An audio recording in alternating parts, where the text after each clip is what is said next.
W questions में आपके या 5 Ws में आपकी जो इंटोनेशन होगी वो फॉल करेगी। और ये बेशक उर्दू के लिए भी रूल रख लो, इंटोनेशन इज बेसिकली आवाज का उतार चढ़ाव, और प्रोनाउंसिएशन क्या होती है, तलफ़ुज़। अगर आप क्वेश्चनिंग करोगे ना तो बेसिकली आपकी बीच में इन्वॉल्वमेंट स्टार्ट होगी और आपका जो टेक अवे होगा वो मोर देन 60% होगा। कहते हैं कॉग्निटिव एबिलिटीज होती हैं ना, ये सबसे ज़्यादा स्लो होती हैं।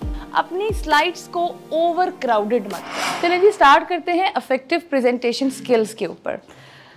प्रेजेंटेशन स्किल हमारे पास एक ऐसी चीज़ है जो कि आपको बेसिकली अपने आप को प्रेजेंट करने से लेकर अगर आपने किसी की सूरत में डॉक्यूमेंट एविडेंस के अंदर भी जाना है तो वहाँ तक आपको हेल्प करेगी। इवन आपने अगर किसी के सामने कोई किसी को कोई ट्रेनिंग देनी है, किसी के आगे कोई आपने डेमो देना है या अपना कोई प्रोजेक्ट ही प्रेजेंट करना है तो उसमें बेसिकली प्रेजेंटेशन स्किल आपकी कंप्लीट हेल्प करेगी। अब उसके अंदर जब आप अपनी प्रेजेंटेशन स्किल के बारे में बात करते हो तो उसमें आपका पूरे का पूरा आपका एक लेआउट डिज़ाइन करने से लेकर आप उसको कंडक्ट कैसे करते हो, आपकी ड्रेसिंग, आपकी वॉइस टोन, आपका आई कॉन्टैक्ट, आपकी body language, each and everything इसके अंदर काउंट करेगी। तो स्टार्ट करते हैं बेसिकली हम आज का। जैसे कि हम बात करते हैं कि कुछ नॉर्म्स होते हैं, इसमें सबसे बड़ा नॉर्म जो आज मैं आपसे बनाऊंगी कि आप लोगों से मेरी रिक्वेस्ट है कि whenever you have a question आपने वो क्वेश्चन वहीं पर पूछना है। I want your active participation. कोई भी आपको चीज़ लगती है कि आपको अगर कुछ समझ नहीं आती तो फ़ौरन मुझसे पूछिए। कोई चीज़ आपको लगता है कि आपने पार्टिसिपेट करना है, आपने अपना कोई सजेशन देना है तो you are more than welcome. इसी तरीके से हमारे आउटकम्स भी क्या होंगे, आज हम एक अच्छा प्रेजेंटेशन स्टाइल देखेंगे कि हम प्रेजेंटेशन बना कैसे सकते हैं, उसमें हमारी फिजिकल अपीयरेंस का क्या रोल है। अगर हम नर्वस होते हैं तो हमने अपनी नर्वसनेस को कैसे ओवरकम करना है, हमारी नॉन वर्बल कम्युनिकेशन हमारी प्रेजेंटेशन में, हमारा खड़े होने का तरीका, हमारे हाथ को रखने का तरीका, ये सब चीज़ें आज हम यहाँ पर देखेंगे। स्टार्ट करते हैं प्रेजेंटेशन स्किल पे। ओके, जब प्रेजेंटेशन के बारे में बात करते हैं तो प्रेजेंटेशन स्किल हमारे पास एक ऐसा मीन है जो कि बेसिकली हम ऑप्ट करते हैं अपनी बात को प्रेजेंट करने के लिए। ये किसी भी ग्रुप से एड्रेस करना भी हो सकता है। इसके अलावा इसमें हमारा जो मीन होता है वो हमारी वर्बल कम्युनिकेशन का होगा और हमारी नॉन वर्बल कम्युनिकेशन का होगा। आपने जब भी अपनी प्रेजेंटेशन को तैयार रखना है तो करना है तो आपने अपने माइंड में 4 P's को रखना है।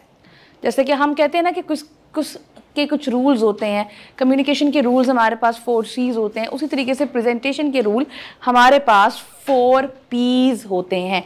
And what are those 4 P's? Plan, number 1 is your plan. Number 2 is prepare करके आना. Number 3 में आप आते हो अपनी प्रैक्टिस पे एंड नंबर 4 पे आप आते हो प्रेजेंट पे। नाउ ये 4 P's हमें क्या कहते हैं? नंबर 1 प्लान के अंदर हमने सबसे पहले देखना है कि जो डॉक्यूमेंट हम बनाने जा रहे हैं या जिन ऑडियंस से हमने बात करनी है उनका background. So what is basically plan? Planning में नॉर्मली ये कोई डॉक्यूमेंट नहीं होता, ये वो सवाल हैं जो कि हमने अपने जहन में रखने हैं और ड्यूरिंग प्रेजेंटेशन हमने इनको एड्रेस करना है। Number 1 question, who is my audience, यानी कि जिन लोगों से मैं बात करने जा रहा हूँ या बात करने जा रही हूँ वो लोग कौन हैं? क्या वो कोई प्रोफेशनल्स हैं, क्या वो कोई स्टूडेंट्स हैं, क्या वो मिड मैनेजर लेवल करियर पे हैं या वो बिल्कुल फ्रेश लोग हैं? नंबर 1, जब ये ऑडियंस हमें क्लियर होगी और कितने नंबर ऑफ ऑडियंस है, 20 हैं, 50 हैं, 40 हैं, वहां से हमें पता चलेगा कि बेसिक। और दूसरी चीज ये कि मिक्स ऑडियंस है या एक ही जेंडर की ऑडियंस है, ऑडियंस का एज ग्रुप, उनका करियर लेवल। अब इस चीज ने आपको हेल्प किस चीज में करनी है? ये चीज आपको बताएगी कि आपके ऑडियंस की कॉग्निटिव एबिलिटी क्या है। कॉग्निटिव एबिलिटी उनका मेंटल लेवल, यानी कि वो किस तरह की बात आपकी समझ सकते हैं। जब आप अपनी ऑडियंस को समझोगे तो आपको पता होगा कि मैंने बिल्कुल स्क्रैच से शुरू करना है या मैंने थोड़ा सा एडवांस लेवल पे शुरू करना है। अगर आपको ऑडियंस का नहीं पता होगा तो इसका ड्रॉबैक क्या होगा? फॉर एग्जाम्पल, अगर ऑडियंस का नहीं पता, मैं अपने लेवल से अपनी प्रेजेंटेशन प्रिपेयर करके जाती हूँ, मेरे सामने फ्रेशर बैठे हुए हैं, मैंने इंटरमीडिएट लेवल की या एडवांस लेवल की प्रेजेंटेशन दी, उनको समझ आएगी? बिल्कुल भी नहीं। तो जब तक उनका मुझे लेवल पता होगा तो मुझे पता होगा कि these are the do's and don'ts जो मैंने फॉलो करने हैं। तो जैसे स्टूडेंट्स होंगे तो उसका मतलब है कि आपने वहाँ से स्क्रैच से शुरू करना है। अगर आप प्रेजेंट कर रहे हो किसी को अपना कोई प्रोजेक्ट या कि कोई आपके सामने ज्यूरी है, कोई पैनल है, तो वहाँ पर हम बिल्कुल छोटी छोटी डिटेल्स में नहीं पढ़ते, वहाँ पर हम उसकी प्रेजेंटेशन पे फोकस करेंगे, वहाँ पे उसके आउटकम पे, क्योंकि वो जो लोग आएंगे उनके पास इतना टाइम नहीं होगा। उनके क्वेश्चन हमसे एनालिटिकल क्वेश्चन होंगे, वो बेसिकली देखेंगे कि हमने क्या रिसोर्स इस्तेमाल किए उसको बनाते हुए, आउटकम क्या है और ये कितना प्रोडक्टिव है। जैसे कि आप लोग अगर अपनी कोई प्रेजेंटेशन देते हो, आप लोग कोई कोर्सेज वगैरह करते हो और उसके बाद आपकी कोई पैनल बैठता है तो वो आपसे बहुत जनरल क्वेश्चन पूछेगा कि इस पर टाइम कितना लगा, रिसोर्सेज कितने इस्तेमाल हुए और इसका आउटकम क्या होगा। तो सबसे पहले जो चीज़ आपने ज़हन में रखनी है वो आपकी ऑडियंस। नंबर 2, आपने देखना है कि वो यहाँ किस पर्पज़ के लिए आए हैं। क्या वो आपको एनालाइज करने के लिए आए हैं या आपसे कुछ सीखने आए हैं। अगर तो वो आपसे ये चीज़ आपको ये बताएगी कि आपकी जो प्रेजेंटेशन है वो आपने बेसिकली किस तरीके से देनी है, उसमें आपका मॉड क्या होगा। ऑब्वियसली अगर कोई आपको चेक करने आया है, कोई आपको आपका एनालिसिस करने आया है या आपको ग्रेड करने आया है, तो वहाँ पर आप और तरीके से अपनी तैयारी कर कर जाओगे। वहाँ पर आपका मॉड जो होगा वो टेलिंग का होगा, वहाँ पर जो आपका मॉड होगा वो डिस्क्रिप्शन का होगा। लेकिन अगर आप किसी को पढ़ाने के लिए जा रहे हो या किसी को शुरू से सिखाने के लिए जा रहे हो, टीचिंग के लिए जा रहे हो, उनको टॉट करने के लिए जा रहे हो, तो वहाँ पर आप वो क्वेश्चंस भी प्रिपेयर करके जाओगे जो कि आप ये सोच के जाओगे कि ये मेरा बच्चा मुझसे पूछ सकता है। तो नंबर 1 ऑडियंस, उनकी एज, उनका background, career level, and number 2 कि वो यहाँ पर किस पर्पस के लिए हैं। क्या वो सीखने के लिए आए हैं या वो आपको असेस करने के लिए आए हैं, या आप उस पैनल को कुछ कन्विंस करने जा रहे हो। उन्होंने आपकी प्रेजेंटेशन के बाद कोई डिसीजन तो नहीं देना कि ये काम, ये प्रपोजल एक्सेप्ट करना है या रिजेक्ट करना है। तो नॉर्मली सबसे पहले ये 2 चीज़ें प्लानिंग में हमने फोकस करनी है। देन मेरी प्रेजेंटेशन का ड्यूरेशन कितना है, how long it will be, 20 minutes, 2 hours, 40 minutes, 15 minutes, 5 minutes. अब ये वेरी करेगा आपका सिचुएशन टू सिचुएशन, बट ये चीज़ बहुत इंपॉर्टेंट है। फॉर एग्ज़ाम्पल मेरे पास 40 मिनट्स हैं और मैं चली जाती हूँ तकरीबन कोई 50 स्लाइड्स बनाकर, और हर स्लाइड पे मैंने सिर्फ बुलेट्स लिखे हुए हैं और फिर मुझे उनको एक्सप्लेन भी करना है। डू यू थिंक कि मैं 40 मिनट्स में वो कवर कर पाऊँगी?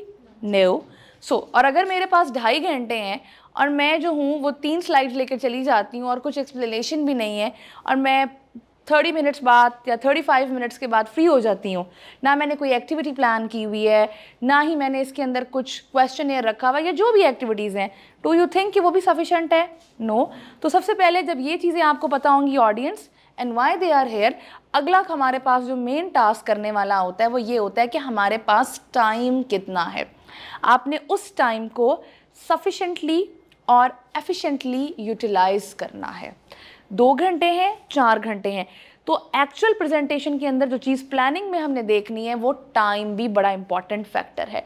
देन आपका गोल क्या है, ऑब्वियसली गोल को आइडेंटिफाई करना। आप किसी को प्रेजेंट कर रहे हो तो या तो आपने उस प्रपोजल को अपने हक में लेना है, किसी से आपने उसकी आप कह लो कि परमिशन लेनी है, अप्रूवल लेना है, उस लिए कर रहे हो, या मे बी आपकी ग्रेडिंग के हिसाब से है, आपकी मार्क्स के हिसाब से है, या मेरा गोल क्या है, मेरा गोल क्या है कि आज जो स्टूडेंट्स हैं उनको पता हो कि basically what are the do's and don'ts, कितनी प्रेजेंटेशन बनानी है, पीपीटी कैसे बनानी है, कितना कंटेंट होना चाहिए, बैकग्राउंड होना चाहिए, खड़े कैसा होना है, अपने आप को प्रेजेंट करना है, कैसे करना है, वोकैबुलरी का इस्तेमाल, और साथ आपकी वॉइस टोन्स क्या होनी चाहिए। तो ये क्या होगा, ये चीज़ें होंगी हमारे गोल्स जो कि हम डिसाइड करके आएंगे। अगली चीज़ ये कहाँ प्लेस करेगी, मतलब ये कहाँ कंडक्ट की जाएगी। अब स्टूडेंट लेवल पे when I was student and still I am working in a university, तो वहाँ पर जब हम कोई प्रेजेंटेशन करवाते हैं या हमारे बच्चे हमें डेमो वगैरह देते हैं, तो आई ऑलवेज सजेस्ट कि जाके देख के आओ कि कौन से हॉल में आप ये हमें प्रेजेंट करोगे। उससे क्या होता है कि वो जगह अगर आपने पहले देखी हो या आप एक वैसे ही जाके देख लो तो आपको पता होगा कि मैंने यहाँ खड़े होना है, मैंने इधर खड़े होना है, इस लाइन से मैंने आगे नहीं जाना, मैंने मूव कैसे करना है। आप अपनी मर्ज़ी से सीटिंग अरेंजमेंट करवा सकते हो कि मैं अपने पार्टिसिपेंट्स के साथ जो हूँ वो बेसिकली मैं इन टच रह सकूँ। आप उसके हिसाब से कलर, लाइटिंग वगैरह कि स्क्रीन उनको विजिबल है, बड़ी है, छोटी है, ये ऑडियंस की तादाद के मुताबिक। तो ये वो चीज़ें हैं जो कि प्लानिंग में आपने करनी है। ये इनका कोई डॉक्यूमेंट नहीं बनता, but these are the points जो कि आपने करने हैं। नाउ अब जब हम प्रिपेयर में जाते हैं तो प्रिपेयर सबसे लंबा काम होता है। किसी भी प्रेजेंटेशन का जो सेकंड पी है वो सबसे लंबा काम है। इसमें बेसिकली आपका structure, your prompt, your appearance, your voice, your style, your question, सारे के सारे ऐड होंगे। ये जो आपके बेसिकली आपको पॉइंट्स नज़र आ रहे हैं, 7 पॉइंट्स, दीज आर द, आप कह लो कि क्रक्स ऑफ प्रिपेयर। इसमें हमारे पास स्ट्रक्चर आएगा। स्ट्रक्चर मीन कि हम स्टार्ट कहाँ से करेंगे, कनेक्टिविटी कैसे क्रिएट करेंगे कि ये ना हो कि इस स्लाइड के बाद ये वाली स्लाइड आनी थी या ये वाली आनी थी, कि कौन सी चीज़ आपने पहले लेकर आनी है और कौन सी चीज़ आपने बाद में लेकर आनी है। देन विजुअल एड्स मस्ट हैं। कोशिश करें विजुअल एड के अंदर साथ आप कोई ना कोई डालें, इसके अंदर कोई छोटा सा क्लिप, बिकॉज आपकी जो विजुअल एड्स या जो आपकी साथ आपकी वीडियोस होती हैं वो बेसिकली आपकी ऑडियंस की अट्रैक्शन, मतलब आपकी जो अटेंशन होती है उसको अट्रैक्ट करती हैं।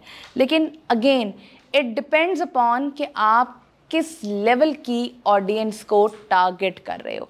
अगर आप बेसिकली अपने सीनियर से अप्रूवल लेने के लिए काम कर रहे हो देन ये वाली फिर आप वीडियोस नहीं डालोगे, बिकॉज वो आपको टाइम पीरियड भी कम देंगे और फिर आपने उसमें सिर्फ और सिर्फ अपना प्रपोजल्स वगैरह भी बनाना है।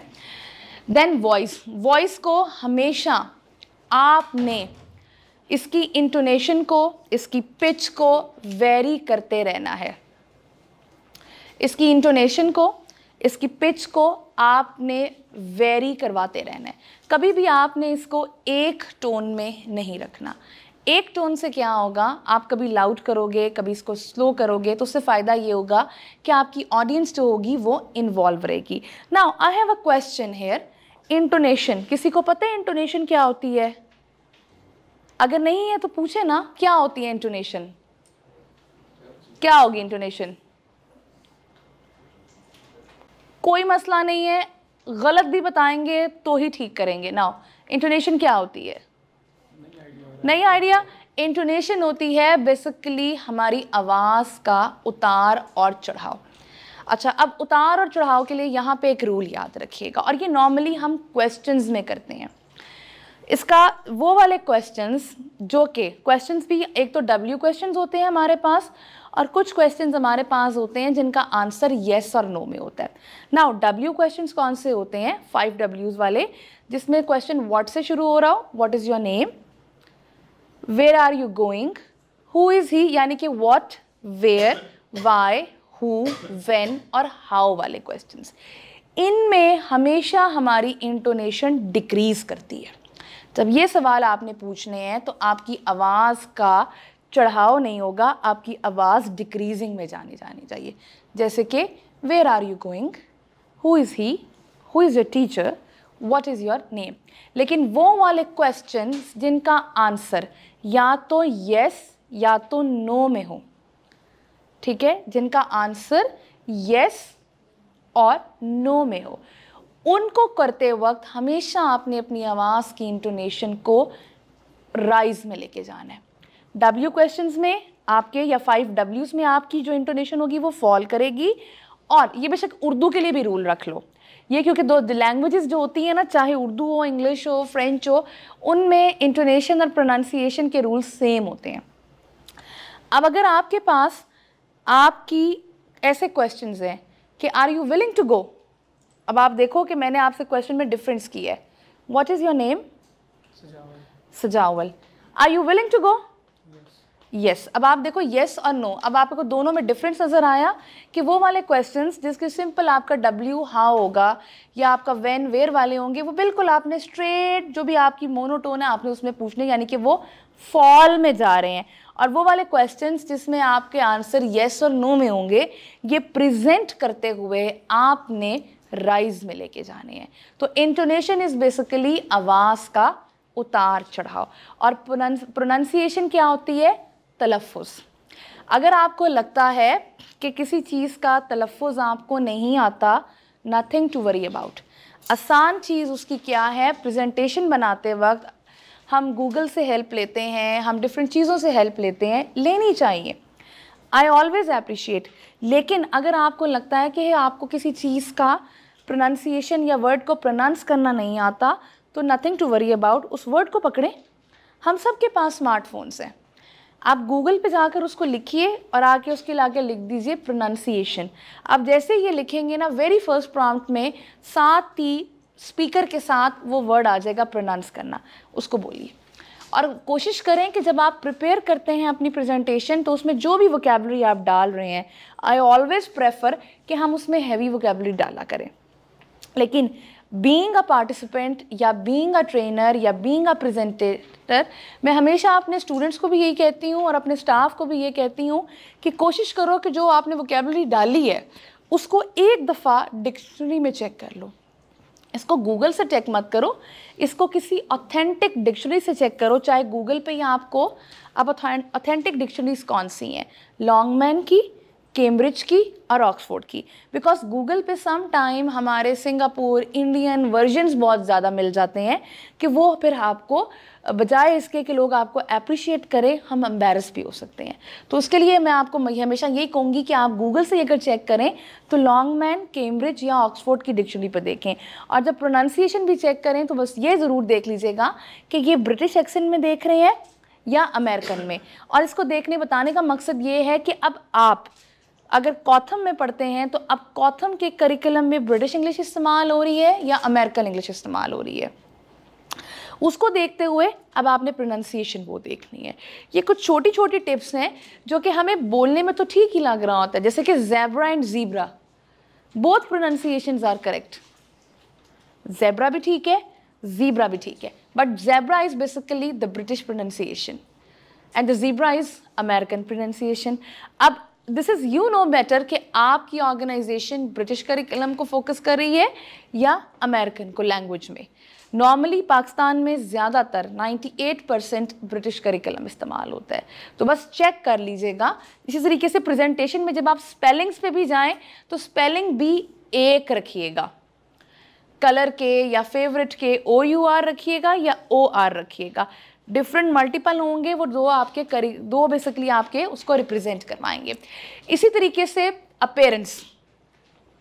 अपेरेंस में भी वन बाय वन अभी मैं सब पे चलती हूँ। अपेरेंस बेसिकली बताती है कि आपने जाना कैसे है प्रोफेशनली तैयार होकर। स्टाइल मीन अपना style, do not copy anyone. आपको कोई प्रेजेंटेटर अच्छा लगता है, आप उसका नॉलेज लीजिए, उसकी बातें लीजिए, but do not copy his और हर स्टाइल। वाई? क्योंकि मेरा मानना ये है कि हर एक का अपना एक यूनिक स्टाइल होता है। उस यूनिक स्टाइल को हम पॉलिश करें, उस यूनिक स्टाइल को हम इम्प्रूव करें तो हम अपना स्टाइल भी बना सकते हैं, बट प्रोफेशनल होना चाहिए, फॉर्मल होना चाहिए। अभी इसको भी डिटेल में दिखाती हूँ। देन क्वेश्चंस, खुद भी क्वेश्चंस पूछें, और अगर आपको लगता है कि आपकी ऑडियंस नहीं पूछ रही तो उनको इनकरेज करें कि वो आपसे क्वेश्चंस पूछें।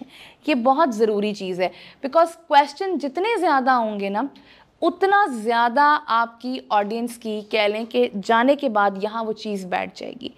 ह्यूमन साइकोलॉजी है। अगर हम पैसिव लर्निंग में जाते हैं ना, पैसिव लर्निंग से क्या मुराद है? एक बंदा बोलता रहता है, बाकी बंदे सुनते हैं, वो क्वेश्चन नहीं पूछते। आप पहली बात तो ये कि 100% में से सिर्फ और सिर्फ 30% याद रख पाओगे, और फिर उसके बाद आहिस्ता आहिस्ता ये भी भूल जाओगे। अगर आप क्वेश्चनिंग करोगे ना, तो बेसिकली आपकी बीच में इन्वॉल्वमेंट स्टार्ट होगी और आपका जो टेक अवे होगा वो मोर देन 60% होगा। और अगर उसका फिर अफेक्ट क्या होगा? उसका अफेक्ट ये होगा कि फिर आप जब भी कभी रिफ्लेक्ट करोगे तो किसी क्वेश्चन से, किसी बात से आपको वो चीज़ याद आ जाएगी। नाउ अब बात करते हैं स्ट्रक्चर।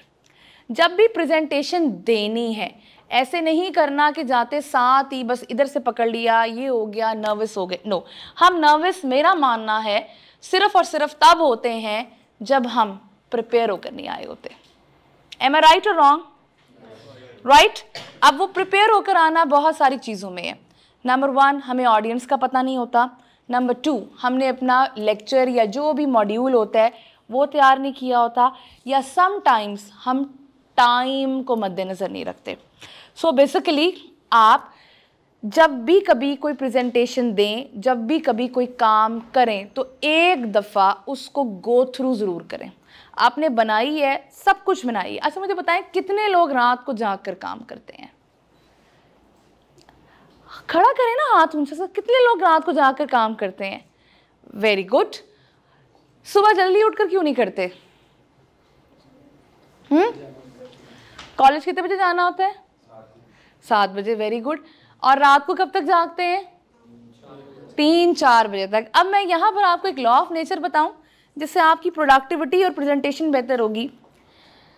अगर हम बात करें ना पैटर्न की, तो बीइंग अ ह्यूमन, रात 10 बजे से लेकर सुबह 4 बजे तक हमारा जो ये कहते हैं कॉग्निटिव एबिलिटीज़ होती हैं ना, ये सबसे ज़्यादा स्लो होती हैं।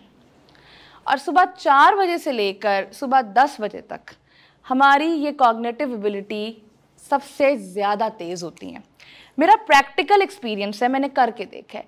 जब मैं कभी रात को जाकर काम किया करती थी ना, 3 बजे तक, 4 बजे तक, तो जो एक लेट सपोज प्रेजेंटेशन या बुक मैंने रिव्यू करनी होती थी ना, लेट सपोज वो मुश्किल से मेरी आधी ही रिव्यू होती थी, या जो भी मेरा टास्क था हाफ। लेकिन जब मैं वही रात को टाइम पे सो गई 10-11 बजे और सुबह 4 o'clock या 3:30 पे उठकर उसको स्टार्ट करती थी, मेरी प्रोडक्टिविटी डबल होती थी। उन 2 घंटों में मैं उन 4 घंटों के बराबर काम करती थी। इस पे मैंने काफ़ी रिसर्च की, तो मुझे ये पता चला कि बेसिकली जो ह्यूमन कॉग्निटिव एबिलिटीज़ हैं वो इस वक्त ज़्यादा होती हैं। ये किसी इंसान का कमाल नहीं है, ये बाय नेचर है। तो अगर आप लोगों को भी, मैंने इसलिए आपसे ये क्वेश्चन पूछा है कि इसका मतलब है कि you all are working very hard, काम करते हो, टाइमलाइंस को मीट करते हो, डेडलाइंस को मीट करते हो। थोड़ा सा अगर आप इस पे करके देखोगे, and when you get up early and start your work early, तो आप देखोगे कि आपकी जो अपनी भी बॉडी है और अपनी भी जो कह लो कि जो प्रेजेंटेशन है वो बेहतर होगी। क्यों? जब रात को देर से सोएंगे, भाई मेरे से तो सुबह नहीं उठा जाता जल्दी, किसी से उठा जाता है? फ्रेश उठा जाता है? Very good, great. और जिन लोगों से बेसिकली जो आप जल्दी सोकर सुबह उठकर काम करोगे, तो मेरे ख्याल में वो जो सुबह का हमारा टाइम होता है ना, कि जिसमें हम ज़रा चाह रहे होते हैं कि थोड़ा सा हमें रिलैक्स टाइम मिल जाए, उस टाइम में तो हम बेसिकली अपना काम कर लेंगे। तो जब हम 7 बजे अगर हम अपने ऑफिस या अपने कॉलेज या अपने इंस्टीट्यूट भी पहुंचेंगे, तो हम बेसिकली फ्रेश पहुंचेंगे। तो व्हाट आई वाज कि जब भी आपने प्लान करना है तो ऐसे स्टार्ट नहीं करना। अगर आप प्रेजेंटेशन का स्टार्ट देखो, तो सबसे पहले मैंने आपको ऑब्जेक्टिव बताए हैं। ऑब्जेक्टिव कि हमने इस 2 घंटे के बाद, 40 मिनट के बाद, 15 मिनट के बाद, जितना भी टाइम जो कि हमने प्लानिंग में देखा था कि जितना भी टाइम हमें दिया जाएगा, उसका ऑब्जेक्टिव क्या है, हमारी टारगेट ऑडियंस हमसे लेकर क्या जाएगी। तो सबसे पहले आपने अपना ऑब्जेक्टिव डिफाइन करना है। नंबर 2, बिगिनिंग और इंट्रोडक्शन। बिगिनिंग और इंट्रोडक्शन में आप कोई वार्म अप एक्टिविटी भी डाल सकते हैं, आप इंट्रोडक्शन भी डाल सकते हैं। आप इसमें अपने बेसिकली ऑडियंस का जो प्री रेक्विजिट नॉलेज है या उनका इंट्रोडक्शन है, आप वो भी करवा सकते हैं या पूछ सकते हैं। Next one is your main content. Main content पे डायरेक्ट नहीं आएंगे, फिर उसके बाद आप लोगों ने अपने मेन कंटेंट पे आना है कि हमारा बेसिकली अब मेन कंटेंट क्या है, हमारा टॉपिक।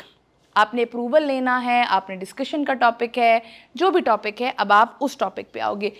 देन 1 स्लाइड या 2 स्लाइड हम हमेशा रखेंगे समरी, कंक्लूजन या रिकमेंडेशन के लिए।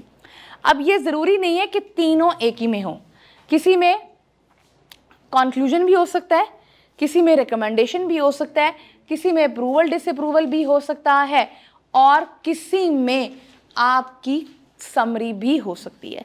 अच्छा, अब समरी जहाँ पर आपने लोगों को सिर्फ इंफॉर्मेटिव चीज़ें करनी है, वहाँ पे तो समरी होगी। जहाँ पर आपने कोई अगले बंदे से अप्रूवल लेना है तो फिर आप उसको कॉन्क्लूड करवाएंगे, क्योंकि उस कॉन्क्लूजन को देखते हुए आपके पैनल को, आपकी ज्यूरी को डिसाइड करना आसान होगा। अगेन आपने बेसिकली ये दोनों डिसाइड कर लेना है कि मेरी ऑडियंस समरी वाली है, कॉन्क्लूजन वाली है या सजेशंस वाली है। क्वेश्चन तो मस्ट डू रखने हैं। ये वो क्वेश्चंस हैं जो कि आपने अपनी ऑडियंस से लेने हैं कि अगर आपका ऐसा कोई सेमिनार है जिसमें वो आपसे क्वेश्चन पूछ नहीं पा रहे या नहीं पूछना चाह रहे, तो वो यहाँ पर आपसे पूछेंगे। नाउ प्रॉम्प्ट हमारे पास क्या होंगे, कोई आइडिया? हेडिंग्स और टॉपिक्स, बुलेट्स, कीवर्ड्स, ठीक है। अपनी प्रेजेंटेशन जो कि आपने देनी है, अगर आप स्लाइड्स नहीं भी बना रहे तो भी प्रॉम्प्ट्स लेकर आओ। Prompts are basically the keywords जो हम इस्तेमाल करेंगे। ये अगर आप प्रेजेंटेशन में हो तो आपके पॉइंट्स होंगे, आपकी बुलेट्स पॉइंट्स होंगे। लेकिन अगर आप ऑरल में आ रहे हो, आपने अक्सर देखा होगा मोटिवेशनल स्पीकर्स होते हैं, वो कोई ना कोई ऐसा प्रॉम्प्ट, कोई ना कोई ऐसी बात करते हैं जो कि बड़ी हमें क्लिक करती है, हम उसको रिसर्च करते हैं, हम कॉपी करते हैं उस बात को अपनी बातों में। उस तरह के कोई वर्ड्स लेकर आएँ जो कि आपको लगे कि आपकी ऑडियंस के लिए नए होंगे, फिर उसको एक्सप्लेन करें ताकि वो आपकी प्रेजेंटेशन का, आपकी कम्युनिकेशन का या आपके बिजनेस का, जिस भी पर्पस के लिए आप वो दे रहे हैं, उसका एक जागरण बन जाए। जागरण क्या होता है? Any idea? आइडिया तो लगाए ना साथ। सपोर्ट। अच्छा, और जागरण पता है क्या होता है? आपने अक्सर देखा होगा कुछ ऑफिसेस के अपनी लैंग्वेजेस होती हैं, आप दोस्तों की भी अपनी लैंग्वेजेस होती हैं, ठीक है ना। इनफॉर्मल लैंग्वेज को हम कहते हैं स्लैंग्स। जैसे कि आप दोस्त अपने आपसे बातें करते हो तो उसकी इनफॉर्मल होती है ना, तो वो जो आपके अपने कोड वर्ड्स होते हैं आसान लफ्ज़ों में, वो स्लैंग्स होते हैं। लेकिन यही अगर प्रोफेशनल लेवल पे आप यूज़ करो, ठीक है। For example, don't cut the ties, what does it mean? ताल्लुकात को एंड मत करो, ठीक है। डिफरेंट ऑर्गेनाइजेशन ने, डिफरेंट लैंग्वेजेस ने ये बनाए होते हैं। These are called, different business के अलग होते हैं, आईटी के जागरण अलग हैं। जैसे ईमेल सबसे फेमस, हम इसको इलेक्ट्रॉनिक मेल तो नहीं पढ़ते, हम www जिसको वर्ल्ड वाइड वेब है उसको वेबसाइट पढ़ते हैं, ऐसे ही है ना। तो ये बेसिकली हमारे क्या हैं, ये हमारे जैगरन्स होते हैं किसी भी बिजनेस के, किसी भी लैंग्वेज के। तो कोशिश करें कि आपका प्रॉम्प्ट ऐसा होना चाहिए कि वो फिर उस डोमेन का, उस फील्ड का जैगरन बन जाना चाहिए। जैसे पाकिस्तानियों ने एक बड़ा मज़े का जैगरन आजकल बनाया हुआ है। ऑन अ लाइटर नोट, मैंने एक बड़ा मज़े का एक लतीफ़ा पढ़ रही थी, तो उसमें लिखा हुआ था कि एक बड़ा मज़े का आपको सुनाती हूँ कि एक चाइनीज़ होता है, वो पाकिस्तान से वापस जाता है। जब वो चाइनीज़ पाकिस्तान से वापस आता है ना, तो उसके दोस्त उससे पूछते हैं कि बताओ कि how was your experience in the Pakistan. वो कहते हैं पाकिस्तानी वैसे तो हमारे जैसे ही हैं, लेकिन ना एक चीज़ उन्होंने इन्वेंट की हुई है जो कि चाइना में नहीं है। उन्होंने क्या चीज़ होती है वो? उन्होंने कहा कि ना वो चीज़ नज़र आती है, ना वो चीज़ दिखती है, लेकिन ना वो लगाते हैं और काम हो जाता है। तो क्या होता है? वो होता है जुगाड़। तो ये भी क्या होता है? ये भी बेसिकली उन्होंने एक जैगरन बना लिया है स्लैंग के अंदर का। किसी ने देखा नहीं है, किसी ने सुना नहीं है, लेकिन ये वर्ड कितना कॉमनली हम यूज़ करते हैं। कहाँ से आया? बस ऐसे ही किसी ने बोला होगा। तो आप जब अपनी प्रेजेंटेशन को प्रेजेंट करो, वो तो किसी ने इनफॉर्मली बोला होगा। मैंने एग्जांपल दे के बताने का मकसद लतीफ़े से ये था आपको कि बेसिकली जब हम प्रेजेंट कर रहे होते हैं ना, आप लोग यंग हो, आप लोगों का एक्सपोजर है, ठीक है, तो आप लोग ज़्यादा इंटरनेट से कनेक्टिविटी हो, आप डिजिटल एज में रहते हो, तो वहाँ पे देखो आपको कोई अच्छा फॉर्मल जैगरन मिलता है, आपको किसी और कंट्री का मिलता है, उसको यूज़ करें, उसको कॉमन बनाएं, उसको अपना स्टाइल बनाएं प्रोफेशनली। ये मेरा आपको बताने का मकसद था प्रॉम्प्ट। विजुअल एड्स कोशिश करें जितने सिंपल रखेंगे ना, जितने सिंपल होंगे, जितने कलर ग्राफ उसके सिंगल टोन में होंगे, वो उतने ज़्यादा अच्छे लगेंगे। कोशिश करें कि इमेजेस को ज़रा इनलार्ज करके लगाएं। क्लिप आर्ट आपको अच्छी रेजोल्यूशन में मिल जाता है, वो लगाएं। कभी भी आपने जो बुलेट्स है ना, वो 7 से ऊपर नहीं जाना। अगर कोई ऐसी प्रेजेंटेशन है कि जिसमें 8 आ रहे हैं, चले फिर वहाँ समझ आता है कि एक स्लाइड पे अगला कहाँ लेकर जाएं, लेकिन कोशिश करें कि 7 तक मैक्सिमम रखें। अपनी स्लाइड्स को ओवर क्राउडेड मत करें। ज़्यादा से ज़्यादा उस पर कंटेंट डालने की बजाय उसको बुलेट फॉर्म में रखें। नीचे आपको लगता है आप भूल जाएंगे, आपको बात करनी नहीं आएगी, आपको फ्राइट है, स्टेज फ्राइट है, कोशिश करें नीचे नोट्स में लगा लें। नीचे नोट्स लिखे होते हैं ना, नोट्स में लगा लें, वहाँ से आपको हिंट वगैरह मिल जाएगी। इसके अलावा कोई ना कोई ऐसी बात, कोई ना कोई ऐसा स्किट, कोई ना कोई ऑडियंस को इन्वॉल्व करने के लिए ज़रूर अपने साथ रखा करें, अदरवाइज़ ऑडियंस आपकी वो हो जाएगी। अब देखो, अब ये पर्सनल अपीयरेंस की डेफिनेशन एक है, एक बड़ी फॉर्मल आप कह लें कि बुक के मुताबिक कि बेसिकली पर्सनल अपीयरेंस हमारी नॉन वर्बल कम्युनिकेशन का सबसे इम्पॉर्टेंट पार्ट है। हाउ, क्यों है हमारी पर्सनल कम्युनिकेशन इतनी इफेक्टिव कि उसको कहा गया है कि पर्सनल अपीयरेंस सबसे ज़्यादा पहले लोग देखते हैं? कौन क्यों देखते हैं? बिकॉज़ बोलने से पहले आप विजुअल होता है, आप विजुअल होता है, और रिसर्च ये कहती है कि एक बंदा 30 सेकंड्स में ये डिसाइड कर लेता है आपको देख के कि मैंने इस बंदे पे ट्रस्ट करना है कि नहीं करना, मुझे ये बंदा पसंद आया है कि नहीं आया। अब सबसे पहले इसमें कपड़ों से पहले एक और चीज़ का ताल्लुक होता है, शूज़ का। अच्छा, और आपके फेशियल एक्सप्रेशन का। अगर एक बंदा, लेट्स सपोज मैं ही अंदर आती हूँ एरोगेंट तरीके से, बग़ैर आप लोगों के साथ कोई आपको ग्रीट किए, आपको सलाम किए, बेशक आप लोग ना सुनो, सिर्फ एक जर्नल अपनी आदत से अंदर ऐसे आती हूँ और वैसे ही अंदर आती हूँ और विद द फ्राउनिंग फेस या बड़ा सीरियस फेस लेकर, आप लोगों की हिम्मत होगी मेरे से बात करने की? आप लोग मुझे पसंद करोगे? Not at all. तो बेसिकली ये छोटे छोटे, आप जब किसी भी कमरे में दाखिल होते हो, आप अंदर आके ग्रीट करते हो, जनरल सलाम कर देते हो या हाल पूछ लेते हो, ये वो चीज़ें हैं जो कि बेसिकली आपकी और आपकी ऑडियंस के दरमियान एक आइस को ब्रेक करती हैं। अब जब ये आइस ब्रेक होगी तो ऑटोमेटिकली आपकी अपीयरेंस में एक सॉफ्ट लुक जाती है। वो सॉफ्ट लुक जाना क्या होती है कि अगले बंदे को लगता है कि जो हमारा प्रेजेंटर आया है या जो हमें प्रेजेंट करने आया है या जो हमें सिखाने या बताने किसी भी चीज़ के लिए आया है, हमें जज करने आया है, हमें असेस करने आया है, वो हमें खा नहीं जाएगा। ही और she is here to help us.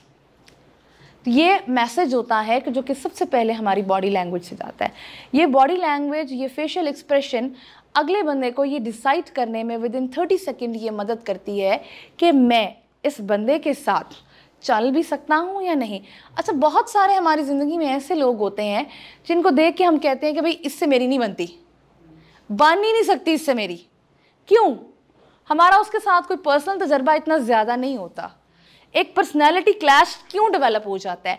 Body language होती है उसकी, जो कि हमें पसंद नहीं आ रही होती या हमारी बॉडी लैंग्वेज से डिफ़र कर रही होती है, या वो बॉडी लैंग्वेज नहीं होती जिस बॉडी लैंग्वेज के साथ हम इम्यून होते हैं।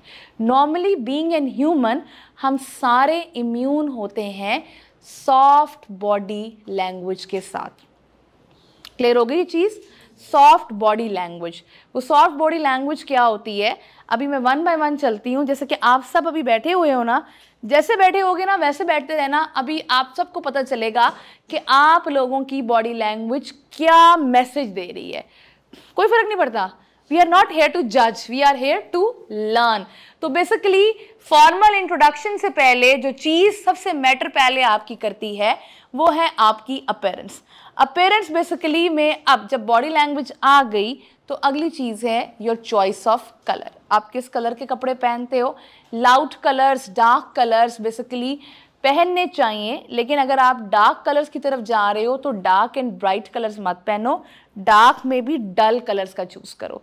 डार्क डल कलर्स में आपके पास ब्लैक हो सकता है, आप ये वाले करो। आप इसके अलावा अगर आप रेड डार्क कलर पहन के जाते हो, वो प्रोफेशनल कलर नहीं है। प्रोफेशनल कलर में हम डार्क में जा सकते हैं, but it can be a teal, it can be a olive green, it can be a black, it can be a brown. लेकिन अगर आप रेड पहन के जाते हो डार्क कलर में, रेड मैरून, तो वो फॉर्मल कलर नहीं होगा। तो बेसिकली डार्क कलर्स में भी अगर आपने जाना है तो go for some matte, some dull colours. It can be teal के शेड हो सकते हैं, टील ब्लू हो सकता है, ऑलिव ग्रीन हो सकता है, ब्लैक हो सकता है, आप ये कर लो। अच्छा, इसके अलावा नॉन वर्बल कम्युनिकेशन के अंदर आपका हेयर स्टाइल, आप जब प्रेजेंट करने जा रहे हो तो आप नॉर्मली देखोगे कि प्रेजेंटर्स को पसंद किया जाता है, उन प्रेजेंटर्स को इंटरनेशनली लेवल पे भी, और आप देखोगे जो प्रोफेशनल कॉर्पोरेट लेवल पे होते हैं कि आपने अपने बालों को अच्छे तरीके से टाई करके जाना है। This is for the females, ठीक है। नॉर्मली जो बहुत ज़्यादा फैंसी हेयर स्टाइल्स होते हैं वो प्रेजेंटेशंस में बनाकर नहीं जाने। व्हेन आई वॉज स्टूडेंट, और मैं जब यूनिवर्सिटी में पढ़ती थी, तो हमारी टीचर ने ना हमारा एक मॉक इंटरव्यू कंडक्ट किया। मॉक का आइडिया है ना, जैसे मॉक टेस्ट होते हैं, वैसे हमारी कम्युनिकेशन स्किल्स की मिस ने, I still remember her name, तो उन्होंने हमारा एक मॉक इंटरव्यू कंडक्ट किया। हम बीएस के स्टूडेंट्स होते थे, सेकेंड थर्ड सेमेस्टर की बात है। हमारी पूरी क्लास बड़ी तैयार होकर आई। हमारी मिस ने वो हमारे इंट्रोडक्शंस लिए प्रॉपर, हम अंदर कमरे में गए सबके, और हम सबको फेल कर दिया। फेल करने की वजह लड़कों को, उन्होंने कहा कि कोई मार्केट में ऐसा चेक नहीं होगा जो आज मैंने नहीं देखा, कोई ऐसा चेक नहीं होगा जो तुम लोगों ने नहीं छोड़ा। तुम लोगों के पास प्लेन शर्ट्स या छोटे चेक नहीं थे, सारे बड़े बड़े। सब लड़कियों को कहा कि जितनी शादियों की जूतियां थी सारी की सारी पहन आई हो, हील वाली, ठीक है। अब मैंने कहा कि मैं बंद शूज़ नहीं पहन सकती, मुझे फंगस की प्रॉब्लम हो जाती है। उन्होंने कहा तो चप्पल ही पहनकर आनी थी, ओपन पीप टोज वाले शूज़ भी तो मिलते हैं हील वाले, वो क्यों नहीं पहन सकती। और फिर उसके बाद बहुत सारी लड़कियों को तो ये कह के निकाल दिया कि तुम लोगों की जूती में से आवाज़ आती है, हील की आवाज़ नहीं होनी चाहिए। If you love to wear heels, या आपके शूज़ हैं जिनका कोई सोल ऐसा है, तो अपीयरेंस में इस चीज़ का ख्याल रखें कि उसकी आवाज़ ना हो। क्यों प्रेफर करते हैं कि फ्लैट शूज़ पहनने हैं? पम्प्स कहते हैं ना, आपके ऑफिस में भी कहते हैं। क्यों कहा जाता है? कंफर्ट के लिए, आवाज़ नहीं होनी चाहिए। क्योंकि जब आप टिक टिक करके चल रहे होंगे तो अगले बंदे का फोकस आपकी प्रेजेंटेशन, आपके कंटेंट से हटकर वो डी ट्रैक होगा, डी अटेंटिव होगा उस आवाज़ से। यही रीज़न है कि कहा जाता है कि आपने for the girls, specifically for the girls, कि आपने कोई ऐसी बैंगल, ऐसी चूड़ी नहीं पहननी कि जो कि आवाज़ वाली हो। अदरवाइज ज्वेलरी से मना नहीं किया जाता, ये कॉर्पोरेट लेवल पे ये चीज़ें काउंट करती हैं। ठीक हो गया? तो प्रेजेंटेशन के लिए, हाँ, अगर आप अपने बाल खुले रखना चाहते हो, आप उनको नाइसली टाई सेट कर सकते हो, तो आप रखो खुले, लेकिन अगेन कि आपकी लुक प्रेजेंटेबल होनी चाहिए। क्लियर हो गई? अच्छा, इसमें माइंड नहीं करना कि मैंने किसी को कहा है कि बाल खुले हैं या बंद करने हैं। ये मैंने वो तरीका बताया है जो कि पूरी दुनिया में चल रहा है, ठीक है। अब चलते हैं अपीयरेंस में। डार्क कलर बिजनेस के लिए होते हैं। अब आप देखो, आपने ये डार्क ब्लू पहना हुआ है, सबने पहना हुआ ना, this is your uniform, navy blue. ये भी डार्क कलर में बड़ा प्रोफेशनल कलर कंसिडर किया जाता है। इसको स्किन के साथ, वाइट के साथ, आप डिफरेंट तरीकों के साथ आप इसका कॉम्बिनेशन बना सकते हो। कंफर्टेबल शूज़, जैसे मैंने आपसे बात की कि वाई कंफर्टेबल शूज़ पहनना ज़रूरी है। कंफर्टेबल शूज़ पहनना इसलिए ज़रूरी है कि अभी तो ये हमें कैमरे की वजह से आगे मूव नहीं करने दे रहे, वरना ये अदरवाइज आपकी प्रेजेंटेशन अगर आप ऐसी जगह पे दे रहे हो तो आपकी मूवमेंट बड़ी मस्ट है। ये मूवमेंट ये बताती है कि बेसिकली आप अपनी ऑडियंस की असेस में हो और वो आपकी असेस में है। इससे आपकी ऑडियंस को ये फील जाती है कि बेसिकली हम यहाँ पर डमी नहीं बैठे हुए, देयर इज़ समवन कि जो हमें भी अप्रोच कर सकता है या हमें भी इन्वॉल्व करना चाहता है। और ये तभी पॉसिबल है जबकि जब आपने शूज़ कोई ऐसे पहने होंगे जो कि आपके वेट को कैरी कर सकें, आप कंफर्टेबल हो। अगर शू आपको तंग कर रहा है तो आप उस तरीके से मूव नहीं कर पाओगे। तो बेसिकली शूज़ भी एक बहुत इंपॉर्टेंट फैक्टर है। देन मूवमेंट आपने मस्ट रखनी है। इसके बाद आपने कॉन्फिडेंट, मैं बार बार एक ही बात कहती हूँ कि हम अनकॉन्फिडेंट सिर्फ तब होते हैं जब हम अनप्रिपेयर होते हैं। अगर हमने तैयारी की है, अपनी प्रॉपर स्लीप ली है, उसको रिहर्स की है, अभी देखो मैं नंबर 2 पॉइंट पे हूँ विच इज़ प्लान, मैंने कहा सॉरी नंबर 2 पे हूँ विच इज़ बेसिकली प्रिपेयर। आपका पहला था प्लान, नंबर 2 था योर प्रिपेयर। तो अभी ये प्रिपेयर की चीज़ें मैं आपको बता रही हूँ कि प्रिपेयर में योर अपेयरेंस। अभी इसके बाद ये ड्रेस कोड देखो, प्रोफेशनल। वैसे आप सबका ड्रेस कोड ऐसे ही है, गर्ल्स का और बॉयज़ का, लेकिन इवन देन जब आप यूनिफॉर्म से हट के भी कहीं प्रेजेंट करने जाओ, लाइफ लॉन्ग लर्निंग एक लेसन यहाँ पर मैं आपको देने लगी हूँ, तो हमेशा देखें कि शर्ट वो वाली चूज़ करनी है जिसका कॉलर हो। लाइफ लॉन्ग लर्निंग, अगर आप कॉर्पोरेट ड्रेसिंग में आपका कल्चर, आपकी family specifically for the girls आपको अलाउ करती है इस ड्रेस कोड में, तो always choose the shirt which has collar. Collar professional consider किया जाएगा। नंबर 2, इसके अलावा सॉलिड कलर की शर्ट पहने। सॉलिड कलर की शर्ट, जो कि मैंने कहा कि मेरी टीचर ने कहा था, मैंने आज कोई ऐसा चेक नहीं देखा जो कि मार्केट से भी ज़्यादा देख ली है, ठीक है। Solid colour means single colour. अब आप प्लेन कलर, अगर अब आपने देखा हो सिंगल कलर, प्लेन में भी बट सिंगल कलर। अब आपने भी देखा हो कि बहुत सारे डिज़ाइनर्स की या बहुत सारे आपके जो लोकल कपड़ों वाले ब्रांड्स भी आ गए हैं, आपने स्पेसिफिकली फॉर द गर्ल्स उसमें देखा होगा कि सिंगल कलर आ रहा है। जो प्रेट्स भी होते हैं वो सॉलिड्स के नाम से होते हैं, वो प्रोफेशनली अच्छे लगते हैं। कोशिश करें कि अगर आपने प्रिंट भी लेना है तो सेम पे, या एम्ब्रॉयडरी भी लेनी है तो सेम पे सेम हो, कोई बॉर्डर उस पर डिफ़र कर दें जस्ट कि आपकी वो एक सिमेट्री तोड़ने के लिए। लेकिन कोशिश करें कि वो ये फूलों वाले प्रिंट्स लड़के भी बड़े पहनते हैं। वैसे मैंने देखा, मैं रात को एक प्रोग्राम देख रही थी, उसमें एक बड़ा सीनियर एक्टर फूलों वाली शर्ट पहन कर आया हुआ था, तो मैं हैरान हो गई थी क्यों पहन कर आया हुआ है। तो बेसिकली ये जो फूलों वाले प्रिंट्स होते हैं ना, हमारे गर्ल्स भी बॉयज़ भी, वो मत लें। क्यों मना करते हैं? ये इनफॉर्मल तो हैं। कभी किसी ने क्वींस को या प्रिंसेस को देखा है? ये जो आपके ब्रिटिश किंगडम में और रॉयल किंगडम में इनकी वीडियोस वगैरह आती हैं, आपने देखा होगा उन्होंने हमेशा सॉलिड्स पहने होते हैं, देखा है? तो बेसिकली जो सॉलिड्स होते हैं ना, they represent royalty, royal look आपकी कंसिडर की जाती है।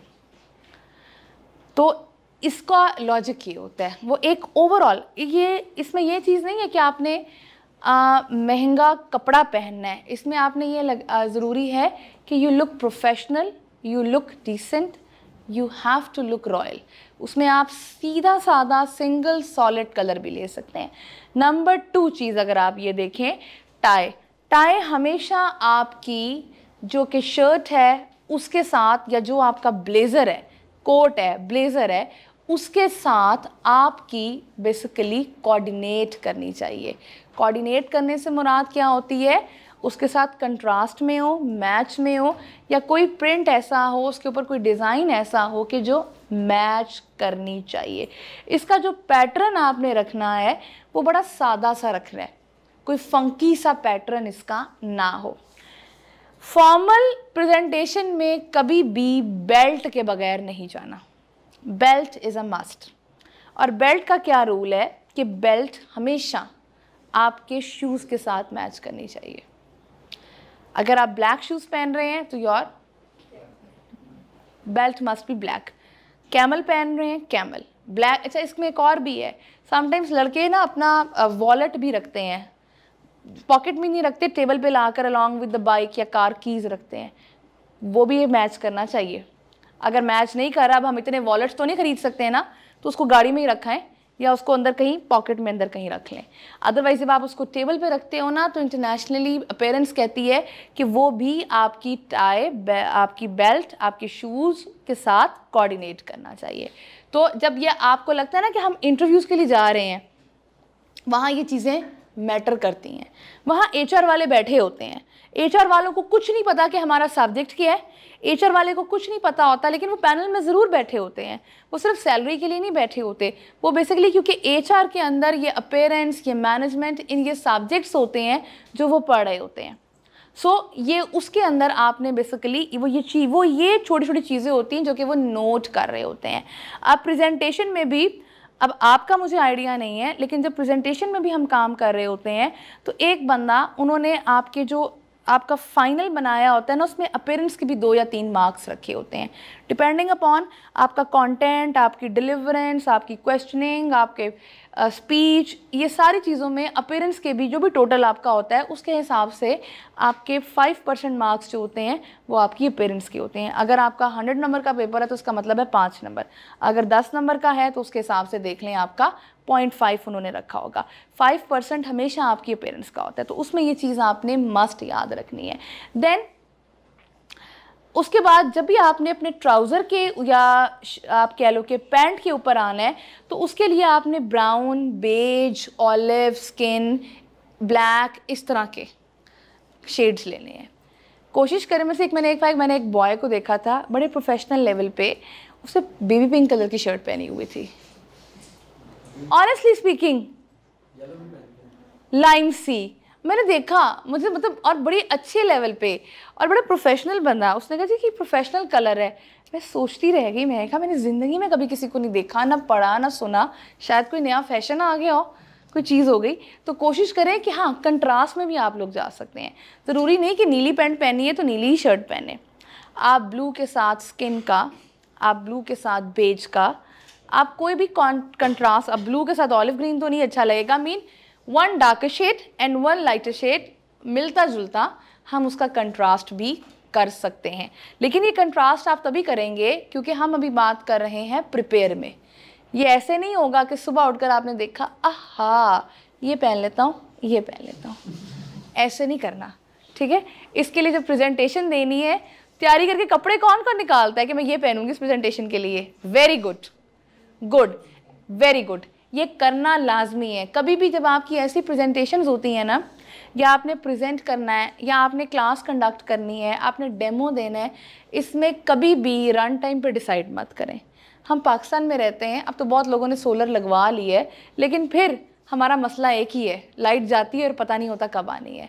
तो वहाँ पर भी ना अब आप लोग बेसिकली अपने जो भी प्रिपरेशन है, आयरनिंग की है, शूज़ मैचिंग की है, व्हाटएवर वो रखें।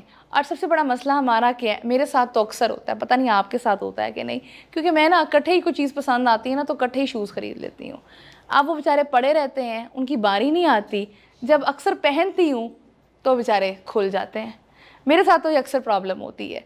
तो शूज़ वगैरह अगर आपको भी मेरी तरह इकट्ठे ख़रीदने की आदत है या आपने पहले से पसंद करके रखे हुए हैं, तो उनको एक दफ़ा ट्राई कर लें कि ये कल का दिन गुजार देंगे कि नहीं, क्योंकि मेरे साथ एक दफ़ा ऐसा हो चुका हुआ है, ठीक है। और मैं फिर नंगे पाँव से गाड़ी चला के वापस आई थी, दरमियान में टूट गए थे क्लास पढ़ाते हुए।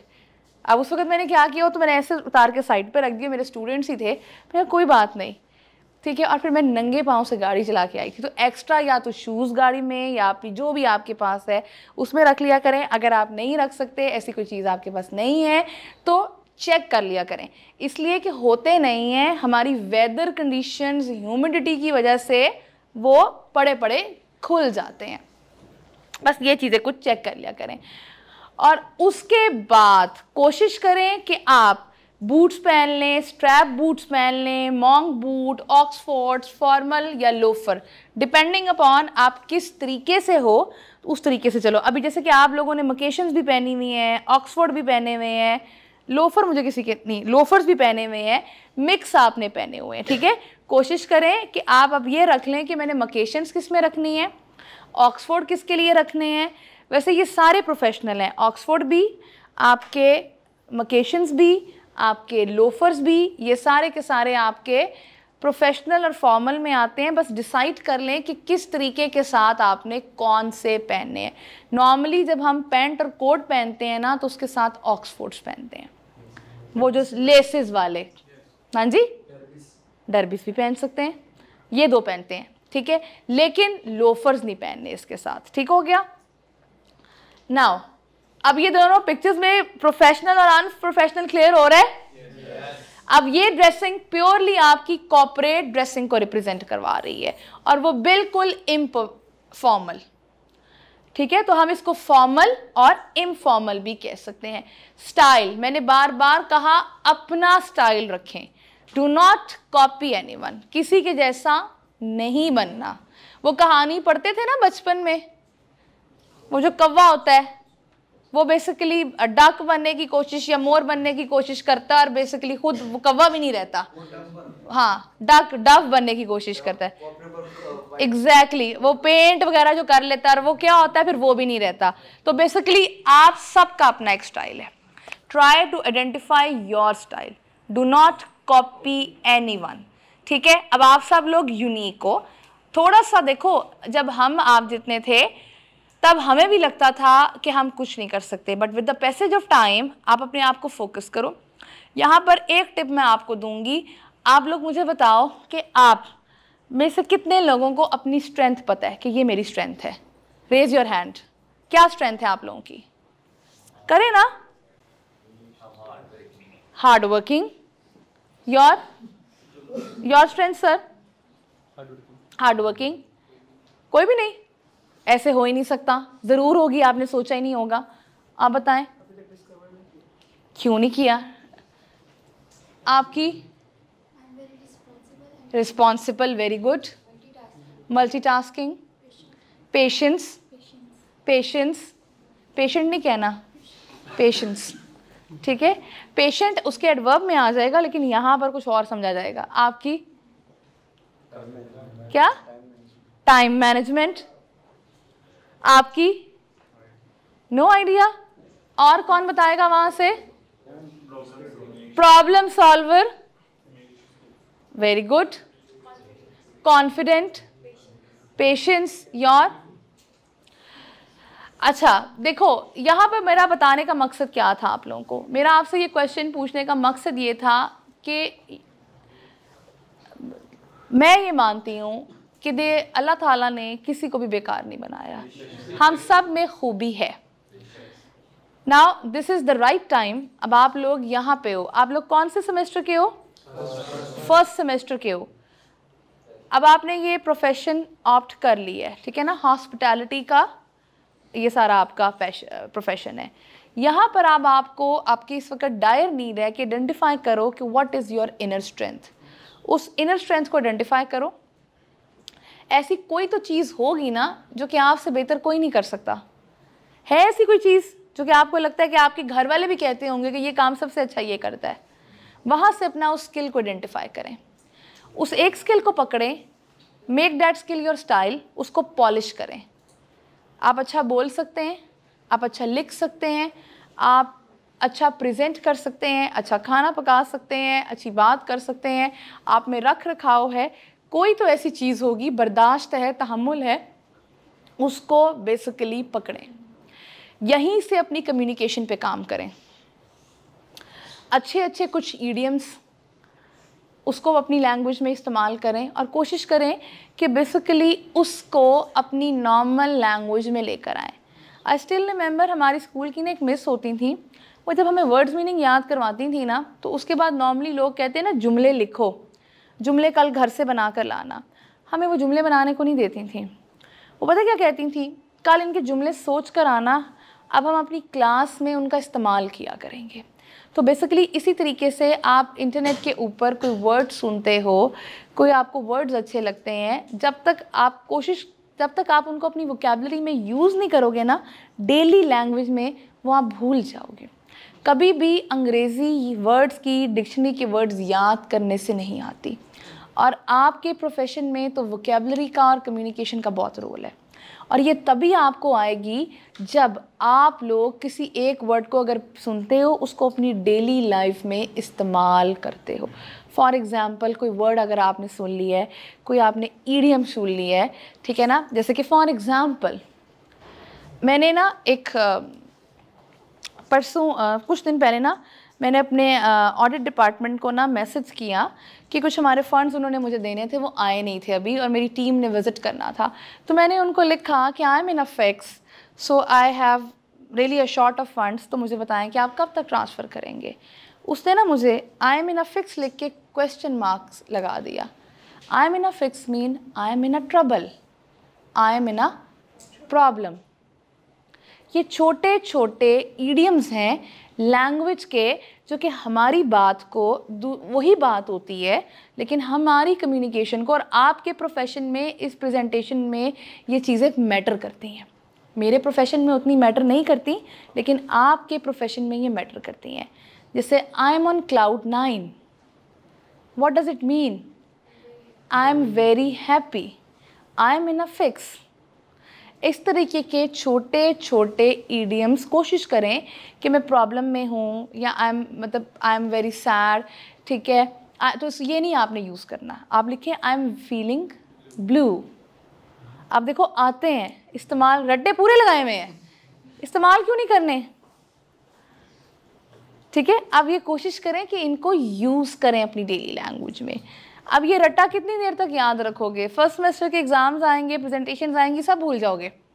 सेकंड तक नहीं है याद रहने। ये भी अभी एफएससी की हुई है ना, इसलिए पूरे रटे हुए हैं।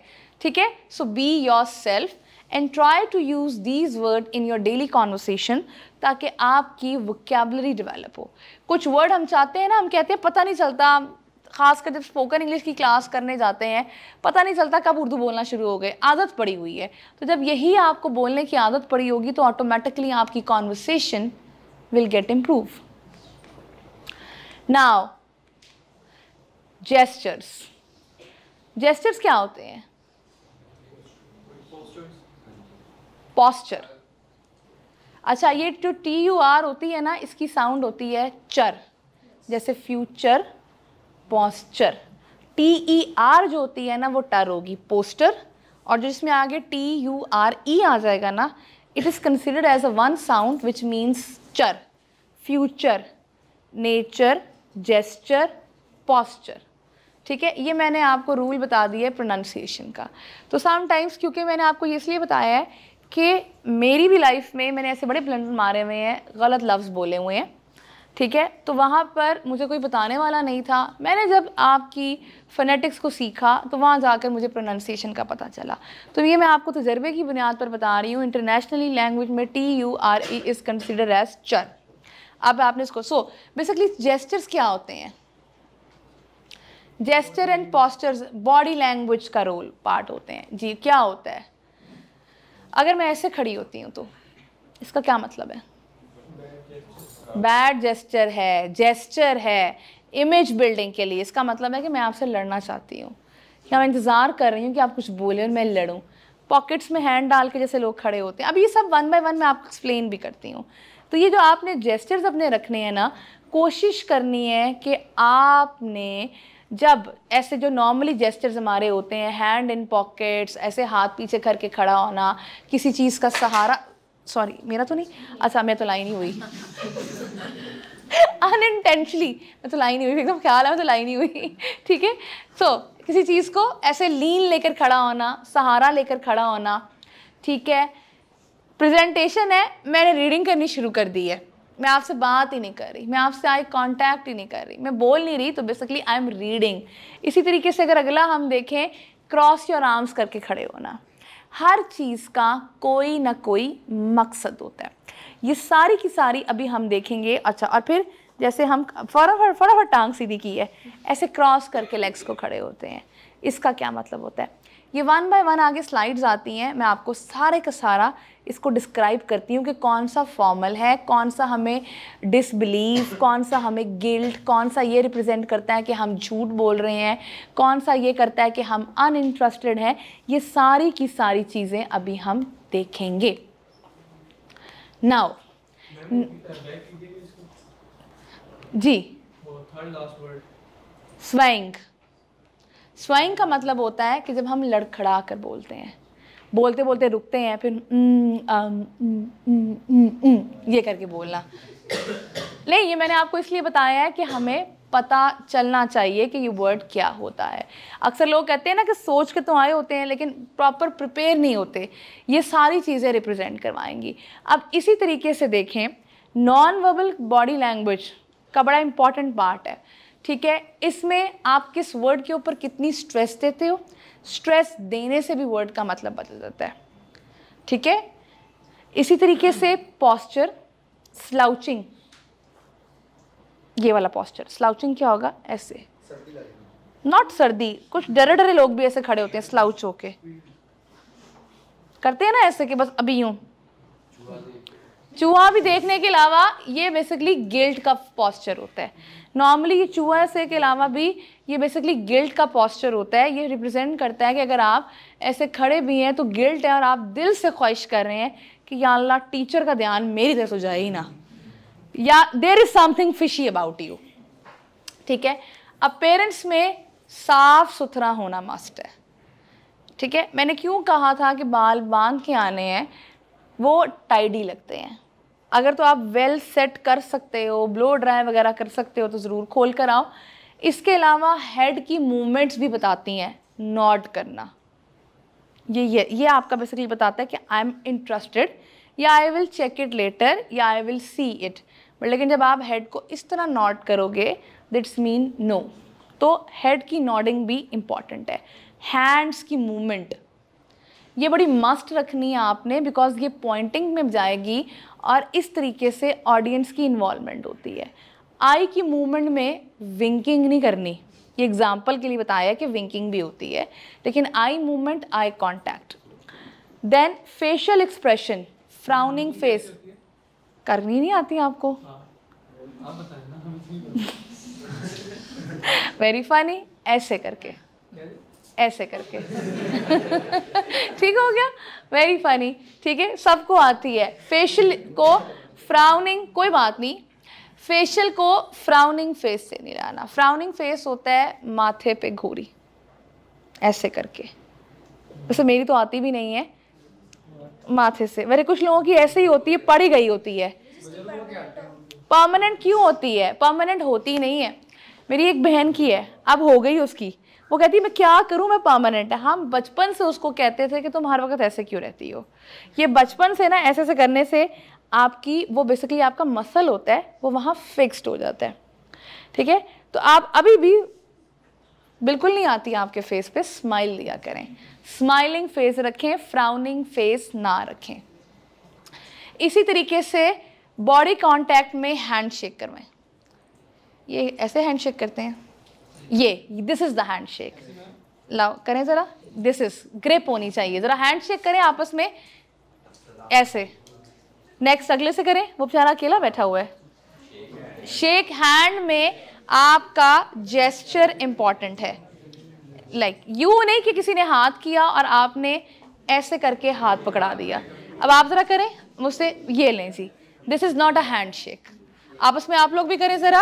हैंडशेक का मतलब ये है कि आपका, नहीं जी, गले मिलना is not a good gesture, क्योंकि ये काउंट किया जाता है कि ये बेसिकली इनफॉर्मल, क्योंकि आपको कहा जाता है कि जो आपकी पर्सनल स्पेस है हग उसमें इंटरफेयर कर रहे हैं, तो ये नहीं करना, ठीक है। ये बस पाकिस्तानियों की प्यार मोहब्बत है गले मिलने वाली, पूरी दुनिया में इसको नहीं मानते, ठीक है। आपका हैंडशेक है विद द फर्म हैंड आप करें। अक्सर ऐसे लोग भी होते हैं ये हैंडशेक कर देते हैं, जैसे मैंने की है, नहीं लड़कियां नहीं करती, मतलब करते भी हैं। दिस शोज कि I am least interested, I am uninterested, क्यों आ गए हो भाई मेरे पास, ठीक है। तो ये फर्म आपका होना चाहिए। क्लोजनेस, देखा मैंने अब आपको वहां बताया, इन्वेडिंग समवन स्पेस, एक तो ये हग भी रिप्रेजेंट करता है, और अगर मैं यहाँ चढ़कर उसको कहती हूँ कि ना show me your copy, show me your notes, this is also invading his personal space. आपके दोस्त हैं, बहुत क्लोज हैं, लेकिन ये इतनी स्पेस आपने मेंटेन रखनी है। यस, ये मस्ट है, ये प्रोफेशनल है। आप भी अपने टीचर्स के पास जाते हैं, इसका मतलब है कि आप कहते हैं ना मेरे सर पे चढ़ा हुआ था, व्हाट डज इट मीन, वो लिटरली इधर तो नहीं खड़ा हो गया था या इधर खड़ी हो गई थी, इट्स मीन कि वो मेरी पर्सनल स्पेस में इन्वेट कर रहा था या कर रही थी। तो ये आपने मेंटेन रखना है। मैंने आपको इसकी एग्जांपल्स दी हैं। लाफ भी अगर आपने करना है तो तरीके से लाफ करना है, मतलब स्माइल के साथ करें, हंसें, अच्छे तरीके से हंसें, हा मुंह खोल के नहीं हंसना, ठीक हो गया। लोग होते हैं बेटा, ये चीज़ें सीखने से आती हैं, आपको अंदाज़ा नहीं है कि जब हम आप you guys are very much polished, लेकिन जब मेरी फर्स्ट सेमेस्टर की क्लास आई थी, इवन देन अभी जब मेरा फर्स्ट सेमेस्टर एक लीडिंग यूनिवर्सिटी में आता है तो बड़ा उनको देखना पड़ता है कि वो कैसे करना पड़ता है, उनको बैठने से लेकर हर चीज़ से लेकर हमें सिखाना पड़ता है। और इवन जब हम फर्स्ट सेमेस्टर में थे तो अगर मैं अब अपनी क्लास फेलोज पे और अपने आप को रिफ्लेक्ट करती हूँ तो मैं कहती हूँ कि हौसला है उन टीचर्स का जिन्होंने हमें बर्दाश्त किया था। लिटरली ये चीज़ें मैटर करती हैं। आप लोग क्योंकि एक ऐसे डेकोरम में आए हो कि जहाँ पर आपको भी पॉलिश रखा गया और मज़ीद करेंगे, और आप लोगों की प्रोफेशन की डिमांड है ये। आपको पता है लोगों को सबसे ज़्यादा आजकल प्रॉब्लम क्या हो रही है जॉब के लिए? सॉफ्ट स्किल्स की कमी है। They have degrees, they have excellent GPAs, but even then they are not getting jobs because they don't know how to sit, they don't know how to present themselves, they don't know how to communicate, how to make eye contact, even they don't know। अक्सर जान के जो panelist होते हैं HR के लोग वो हाथ मिलाते हैं जस्ट टू चेक। और फिर उसके अलावा आप जो नई जनरेशन अगर आ रही है, अगर आप देखा जाए तो दे आर इंटरनेट पीपल, ठीक है, इनके पास हर चीज़ का इलाज है फ्रॉम चैट GPT।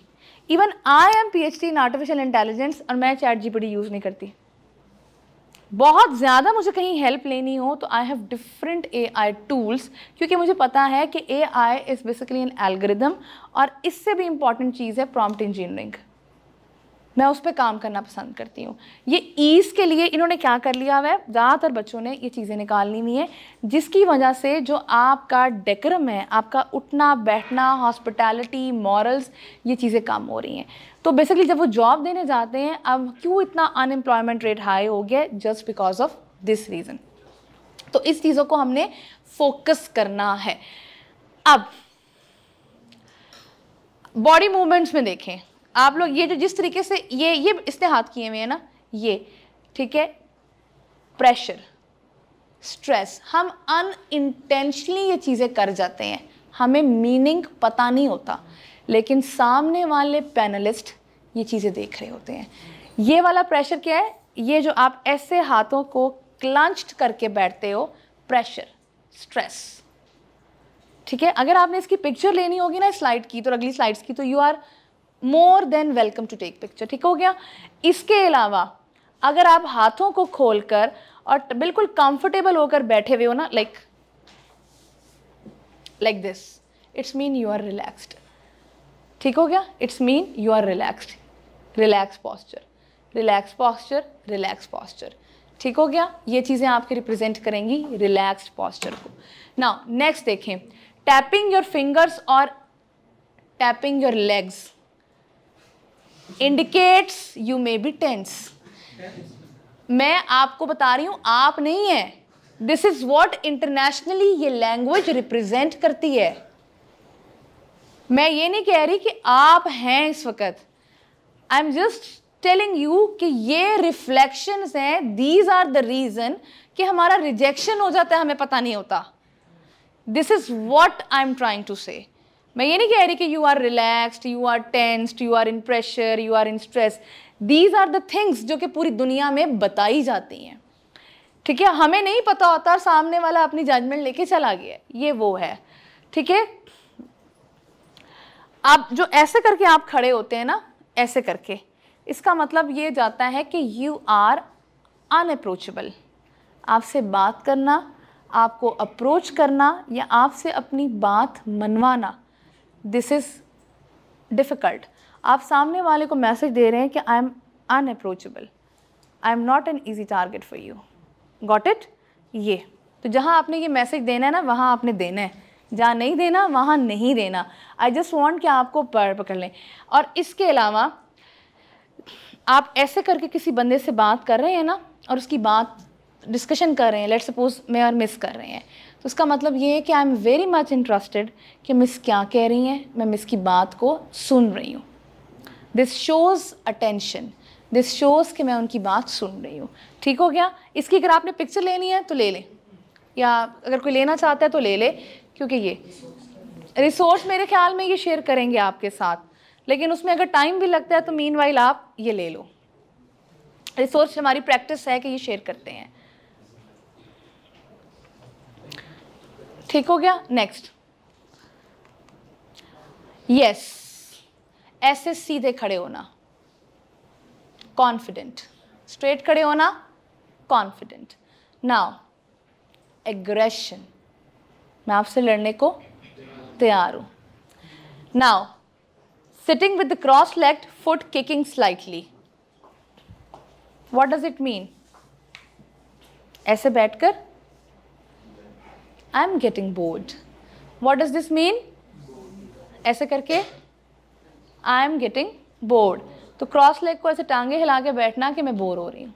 ठीक है, ये वो हैं जो कि इंटरनेशनली रिप्रेजेंट किए जाते हैं। इसको आपने 1 बाय 1, अब आप कोशिश करो कि ये आपका टास्क होना चाहिए, इसकी पिक्चर्स ले लो, नोट्स ले लो, कि हमारी बॉडी लैंग्वेज से ये मैसेज ना जाए। ये वो चीज़ें हैं जो कि इंटरव्यूज़ के दौरान, डेमोज़ के दरमियान हमारे मार्क्स कट जाते हैं, हमें पता ही नहीं होता। और इन्हीं चीज़ों की वजह से जिन लोगों को ये चीज़ें पता होती हैं वो हमारे बारे में एग्जम्पशंस क्रिएट कर लेते हैं। आपने अक्सर सुना होगा कि कहता है, लोग कहते हैं कि भाई उस बंदे से बात ही नहीं करनी, वो तो ऐसा है। आप कहोगे कि नहीं, मेरा तो तजुर्बा ऐसा नहीं है, मैंने तो कभी उसको करते हुए नहीं देखा। लेकिन जिसको ये इन चीज़ों का पता होगा वो अजम्पशंस क्रिएट हो जाएंगी। Now next one is sitting legs apart, जैसे कि आप बैठे हुए हो, आप बैठे हुए हो, आप बैठे हुए हो, बिल्कुल ये बैठी हुई हैं, it's mean they are relaxed, they are relaxed. Now arm crossed on chest, ऐसे करके डिफेंसिव, जैसे सुबह इनसिक्योर, डिफेंसिव जैसे सुबह असेंबली में खड़े होते हैं। ठीक हो गया ना। Now walking with hands in pockets, shoulder hunched, कैसे होगा? पॉकेट्स तो मेरी तो नहीं है, खड़े हो जाओ ज़रा, किसी और को, आप बैठो, आप खड़े हो, किसी और को करते हैं। हैंड्स को ना पॉकेट में डाल के यहाँ पे आओ, हाँ डालो डालो डालो डालो डालो, और ऐसे ही कंधे झुका के चलो ज़रा, जैसे कंधे, हाँ ऐसे करके पॉकेट्स में हैंड डालो ना, अब ऐसे, हाँ ऐसे ही चलो सर नीचे करके। What does it mean?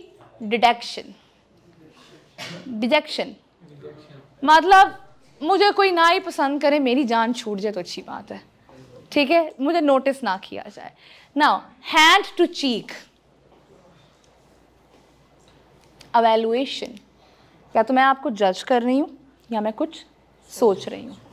Now next, touching slightly rubbing nose, मेरे फेवरेट एक्टर का पोज है वैसे ये, बचपन से, हाँ ठीक है ना, ऐसे, ठीक है ठीक है।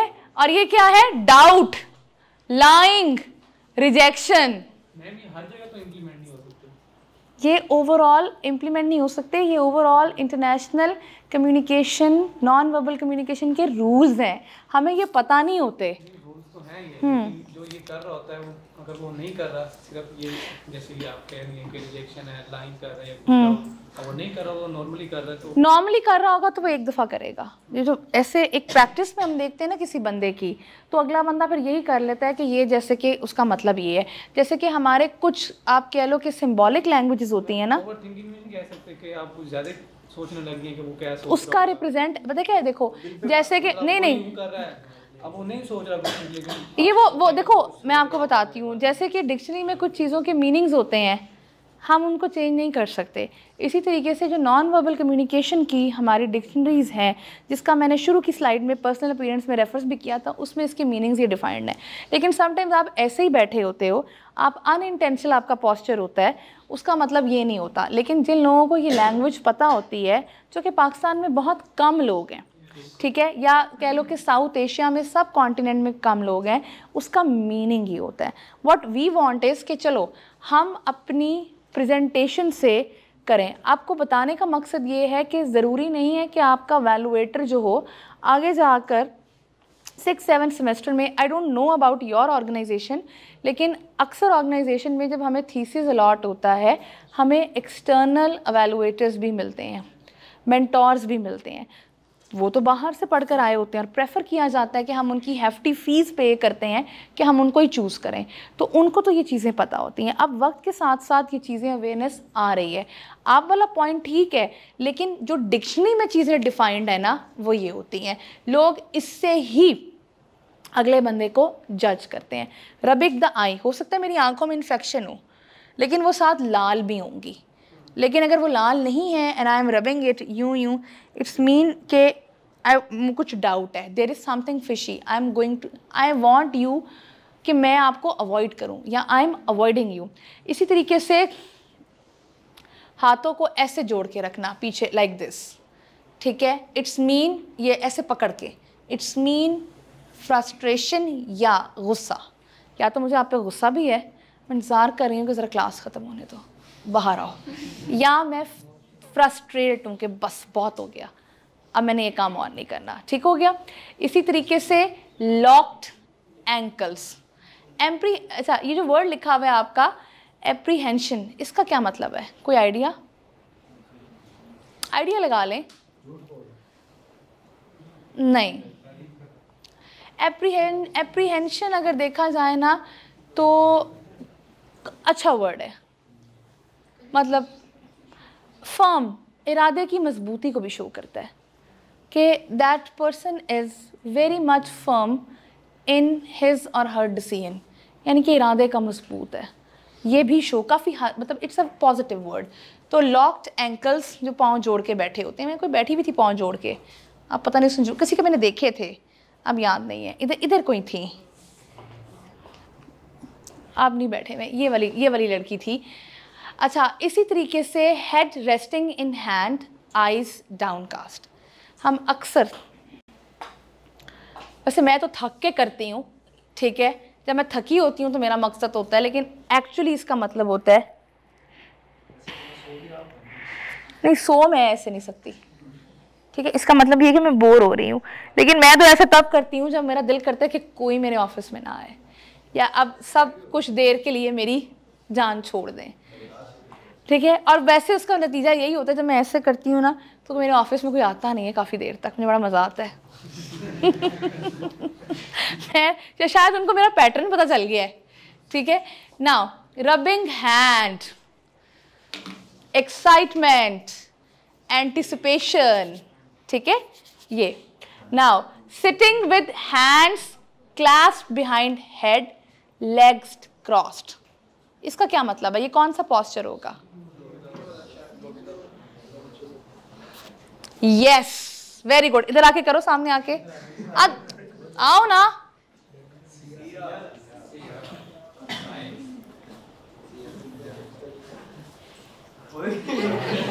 वाकई इसका यही मतलब है, इसका मतलब है ओवर कॉन्फिडेंट होना और सुपीरियर, मेरे जैसा तो दुनिया में कोई नहीं है, ठीक है, वेरी गुड।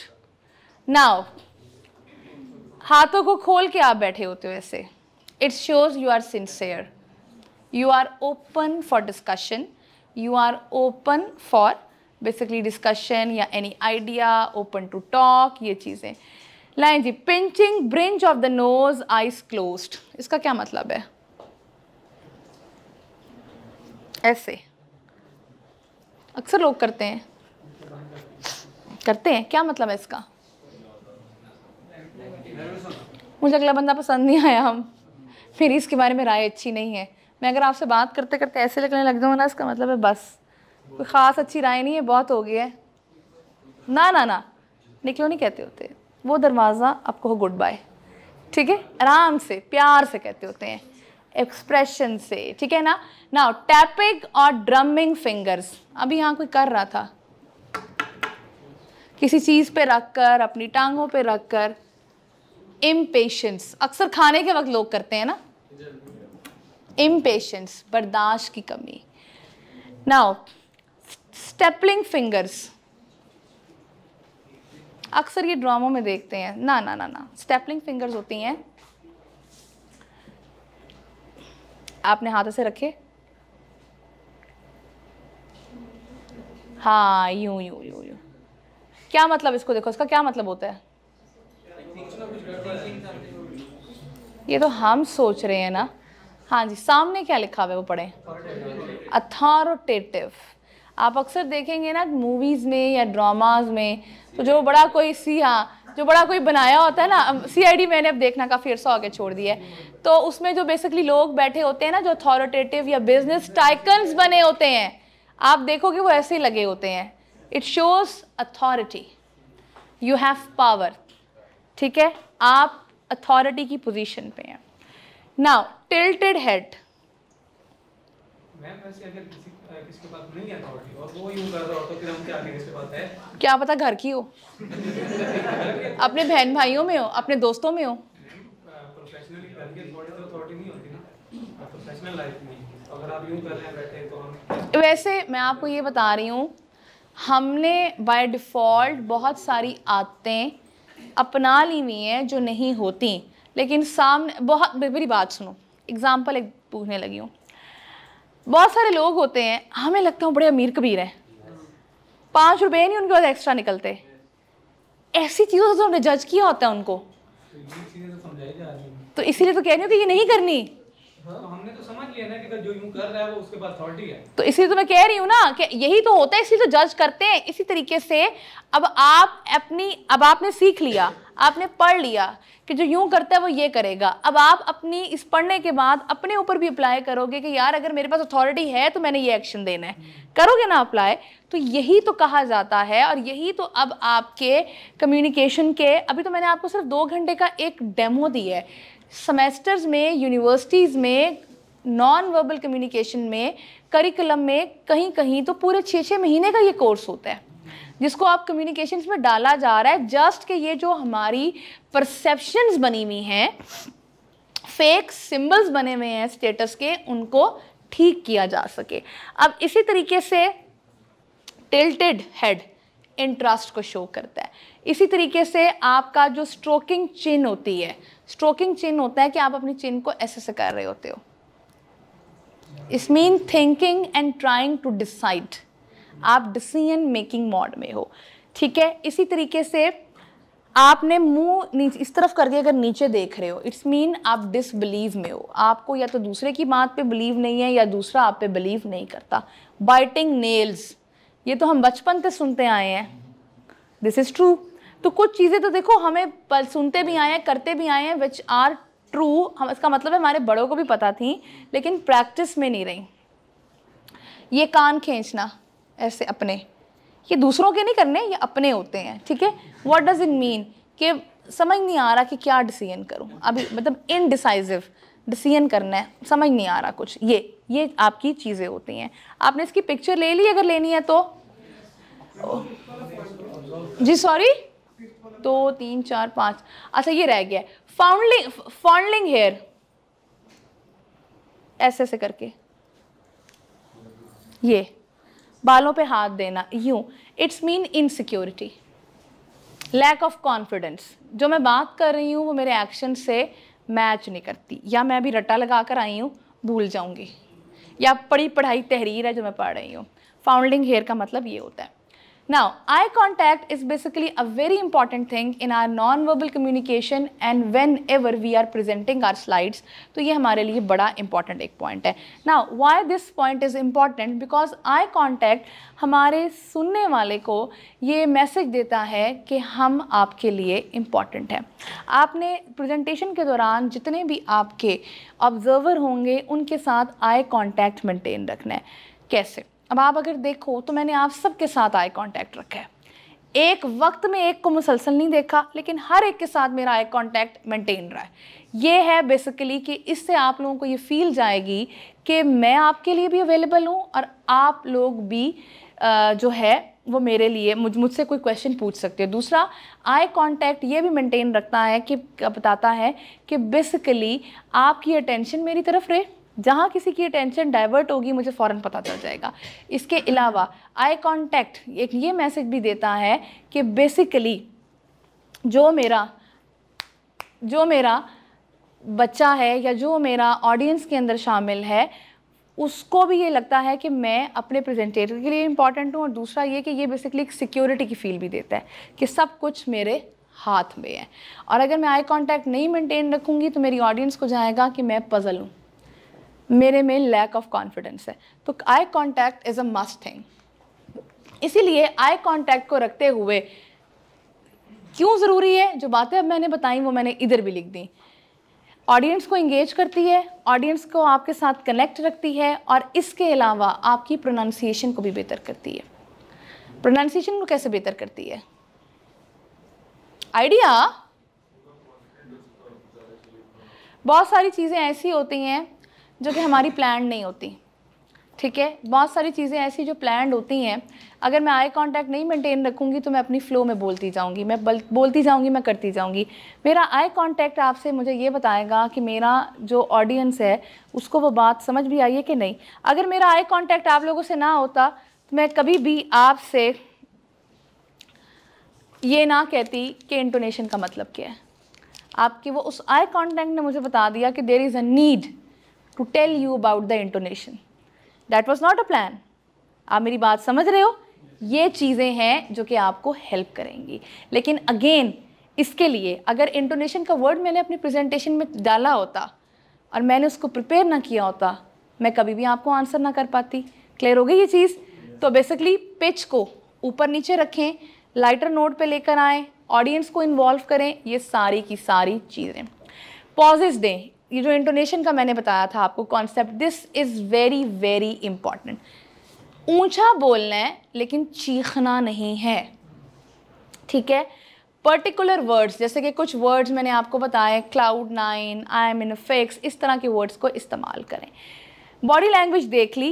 अब कभी भी नर्वस है आपकी जो हैबिट्स होती हैं, हकलाना, स्लेइंग और पेइंग, इस किस्म की पिकिंग, चीज़ें गिराना, उठाना, ठीक है ना, ऐसे ऐसे करना, ये नर्वस हैबिट्स जो हमारी होती हैं ना, इन हैबिट्स को अवॉइड करें।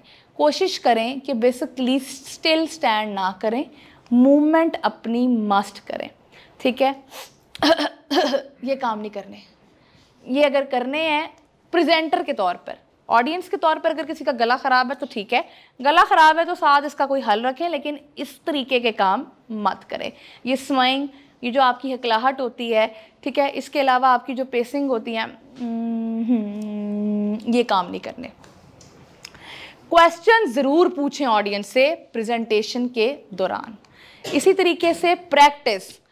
अब प्लान भी हो गई, प्रिपेयर भी हो गई, प्रैक्टिस का एक ही फार्मूला है, जितनी ज़्यादा रिहर्सल कर सकते हो ना उतनी ज़्यादा रिहर्सल करो। शीशे के सामने खड़े होके करो।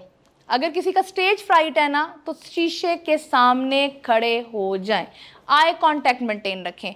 आपको लगता है आप लोगों को फोक नहीं कर पाएंगे ना, तो शीशे के सामने खड़े होकर अपने आप से आई कांटेक्ट मेंटेन रखें। आपकी जितनी हंसियाँ निकलनी है ना वहाँ निकल जाएंगी, यकीन करें।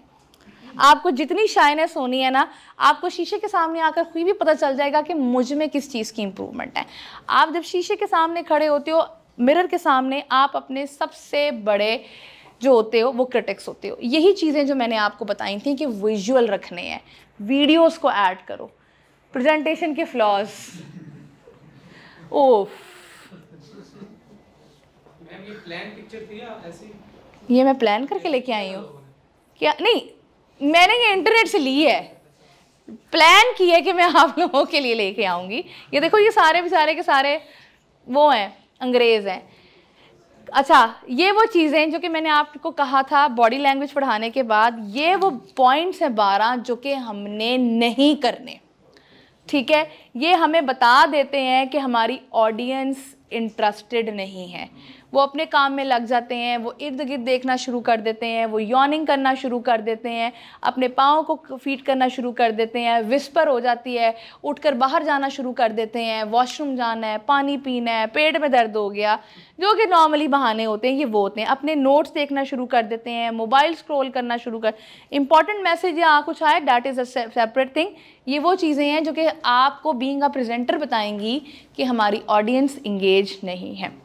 इसी तरीके से जब आप खुद लैक ऑफ कॉन्फिडेंस होंगे, आपने प्रैक्टिस नहीं की होगी, आपका अपना तजर्बा नहीं होगा, आपने अपना हैंड आउट नहीं पढ़ा होगा, तो एक ये रीज़न भी है कि हमारी ऑडियंस का इंटरेस्ट नहीं रहता। अब जितनी भी बातें की उसका मैं एंड लेकर आ रही हूँ, ठीक हो गया। अब एंड क्या है?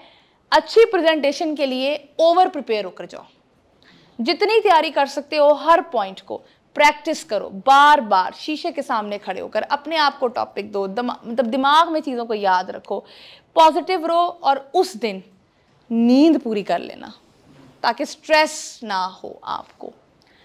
कंक्लूजन, जो कि मैंने कहा था कि मैं कंक्लूड करूँगी, मेरा सजेशन नहीं होगा। हमेशा प्रिपेयर होकर जाएं, हमेशा अपने फियर को ओवरकम करके जाएं, चैनलाइज करके जाएं। फियर तभी ओवरकम होगा जब रिहर्सल होगी। फियर करने के लिए देखो स्टेज फ्राइट, अगर मैं आपको बताऊं, मैं वो बंदा थी जिसको कोई डिबेट करने के लिए भी कहता था ना टीचर, या घर में भी कोई कहता था, तो मैं कर्टन के पीछे जाके डिबेट करती थी। That was my teacher who basically identify this skill in me, और उन्होंने मेरी प्रैक्टिस करवा करवा के पहले मुझे बच्चों को दी, अब मेरी क्लास फेलोज दिए कि इनको पढ़ाओ, सामने ना हो। जब मुझे उसका फ़ायदा क्या हुआ, मुझे सब्जेक्ट पे ग्रिप हो गई। जब सब्जेक्ट पे ग्रिप हो गई, फिर प्रेजेंटेशंस मुझसे दिलवानी शुरू की अपना असिस्टेंट बनाकर। और फिर जो उन्होंने मुझे ये टिप दी थी जिस पे मैंने एक्सपीरियंस किया, शीशे के सामने खड़े होकर। आपका सबसे बड़ा क्रिटिक्स आपका मिरर है, उसके सामने आपने ज़रूर खड़े होना है और अपनी ऑडियंस के साथ इंटरेक्ट करें। देखो, मैंने किसी को बुलाया, किसी से इंटरेक्ट करवाया, ठीक है, क्यों करवाया, ये पॉजिटिव मैं ज़ुबानी भी बता सकती थी। मैंने क्यों इनसे पूछे, इनसे बनवाए, just to make a interaction, just to feel connected. कोशिश करें कि ये सारी की सारी चीज़ें आपने करनी है। नाउ द लास्ट वन, मैंने कहा था जब ख़त्म करनी है प्रेजेंटेशन तो सवाल ज़रूर पूछने हैं। तो ये वो सवाल हैं जो अब मैंने आपसे पूछने हैं। मैंने कहा था ना प्रिपेयर का एक पॉइंट होगा कि क्वेश्चन ज़रूर पूछने हैं लोगों से कि do they have any question. वही स्लाइड मैंने यहाँ कॉपी की थी कि do you have any question. सब देखो, जब क्वेश्चन नहीं होता तो दो बातें होती हैं, या तो कुछ समझ नहीं आया या सब समझ आ गया। बस जी, सॉक्स डिपेंड करता है कपड़ों का कलर क्या है। बताओ, कपड़ों का कलर बताओ ना। नेवी ब्लू के साथ, नेवी ब्लू के साथ या तो नेवी जो होती है डार्क वो, या तो ग्रे या तो ब्लैक। वाइट नहीं चलेंगी, हाँ वाइट नहीं चलेंगी। अगर यूनिफॉर्म में है तो फिर मेरा मसला नहीं है, फिर मेरे पे इल्जाम ना लगाना कि यूनिफॉर्म में है, इसीलिए मैंने बात कर दी है। जिस तरीके से इसने आपको देखा है ना, मैंने वहीं से कह दी है अगर यूनिफॉर्म में है तो बिल्कुल ठीक है। मैं फॉर्मली बता रही हूँ, यूनिफॉर्म में तो यूनिफॉर्म वाले की ना लाल पहनो, ठीक है ना। अब हमारी क्या होती थी, हमारी वाइट सलवार कमीज के साथ ग्रे होती थी और काले जूते होते थे, ठीक थी, यूनिफॉर्म था। क्या हमारा दुपट्टा जो था ना वो कॉलेज में लाल होता था, लेकिन यूनिफॉर्म है ना, यूनिफॉर्मिटी पहनना पड़ेगा जी। हाँ काफ़ी ज़्यादा, क्योंकि एक्सप्लेन करने के लिए होता है ये वर्ड। अब ये मेरा जागरण बन गया हुआ है ना चाहते हुए भी। किसको? तो मेरा बन गया हुआ है ना। जैसे मैंने आपको कहा था कि आप लोग कोई लैंग्वेज लर्न कर लो, वो आपका जागरण बन जाएगी। मेरा यही बन गया हुआ है बोल बोल के। चलो